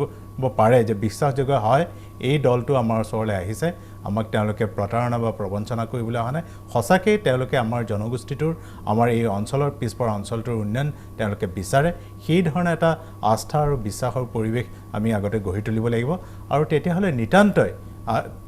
কথাবোৰ সহজ হৈ পৰিব। আৰু আপুনি যিটো কৈছে সহজসাধ্য নহয়, কিন্তু মই তাৰ লগে লগে কৈছোঁ এইটো অসম্ভৱো নহয়। তেনেকুৱা এটা পৰিৱেশ ৰচনা আমি নিশ্চয় কৰিম, আৰু সেই দিশে আমি অগ্ৰসৰ হৈছোঁ। আৰু আমি দৃঢ়তাৰে বিশ্বাস কৰোঁ যে আগন্তুক নিৰ্বাচনত মই নকওঁ যে এটা সাংঘাতিক আমি প্ৰতিৰোধ আগবঢ়াম, আমি ক'ম যে আমি অনায়াসে জিকিম। প্ৰতিৰোধ কৰাৰ প্ৰশ্নই নুঠে। আৰু আমাৰ যি সন্মিলিত শক্তি, সেই সন্মিলিত শক্তিৰ সন্মুখত সৰ্বভাৰতীয় ৰাজনৈতিক শক্তিসমূহৰ ক্ষমতা বা শক্তি নিষ্প্ৰভ হৈ পৰিব, আৰু তেওঁলোক অসমৰ পৰা যে মেলানি মাগিব সেইটো নিশ্চিত। একেবাৰে শেষত জাতীয় পৰিষদে কি কয়? চাওক অনুপম দা, প্ৰথম কথা হ'ল এতিয়া যে বিজেপি চৰকাৰখন যে দিছপুৰত বহি আছে, তেখেতলোকে চিটৰ নাম্বাৰৰ ফালৰ পৰা সংখ্যাগৰিষ্ঠতা আচলতে পোৱা নাই। তেখেতলোকে অগপ আৰু BPF দলৰ লগ লাগিহে চৰকাৰখন বনাইছে। কিন্তু আপুনি ভোট শ্বেয়াৰৰ ফালৰ পৰা যদি চাই এখন মাইনৰিটি গভৰ্ণমেণ্ট, 29.5%, তাৰমানে অসমৰ 70.5% ৰাইজে তেখেতলোকক ৰিজেক্ট কৰিছে। আৰু এই 29.5%ৰ ভোট শ্বেয়াৰৰ আগৰ যদি আপুনি 2011ৰ ইলেকশ্যনটো চায়, তেতিয়াহ'লে তেখেতলোকৰ ভোট শ্বেয়াৰ আছিলে 11.4। 11.4ৰ পৰা 29.5লৈ যে আহিলে, এইটো মানুহে কিন্তু অসমৰ মানুহে বিজেপিক ভোট দিয়া নাই। এজন জাতীয় নায়ক বুলি এজন আছিলে, তেখেত আছিলে দেই, এইটো অতীত, জাতীয় নায়কক ভোট দিছিলে। কংগ্ৰেছৰ 15 বছৰীয়া অপশাসনৰ অতিষ্ঠ হৈ পিনি, এণ্টি ইনকামবেঞ্চি হৈ পিনি তেখেতলোকে ভোট দিছিলে। এই মানুহখিনি জাতীয়তাবাদী ভোট, এই মানুহখিনি কোনো বিজেপিৰ পৈতৃক সম্পত্তি নহয়, এইখিনি ভোট নহয়।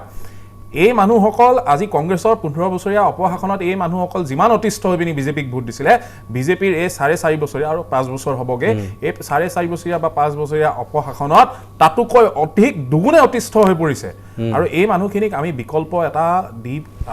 সামগ্ৰিকভাৱে আগবঢ়াই লৈ যাবলৈ অসম জাতীয় পৰিষদে যি প্ৰচেষ্টা কৰিছে আৰু আমাৰ কথা হৈছে কি অসম প্ৰথম আৰু সদায় আৰু চিৰদিন প্ৰথম কথা আমাৰ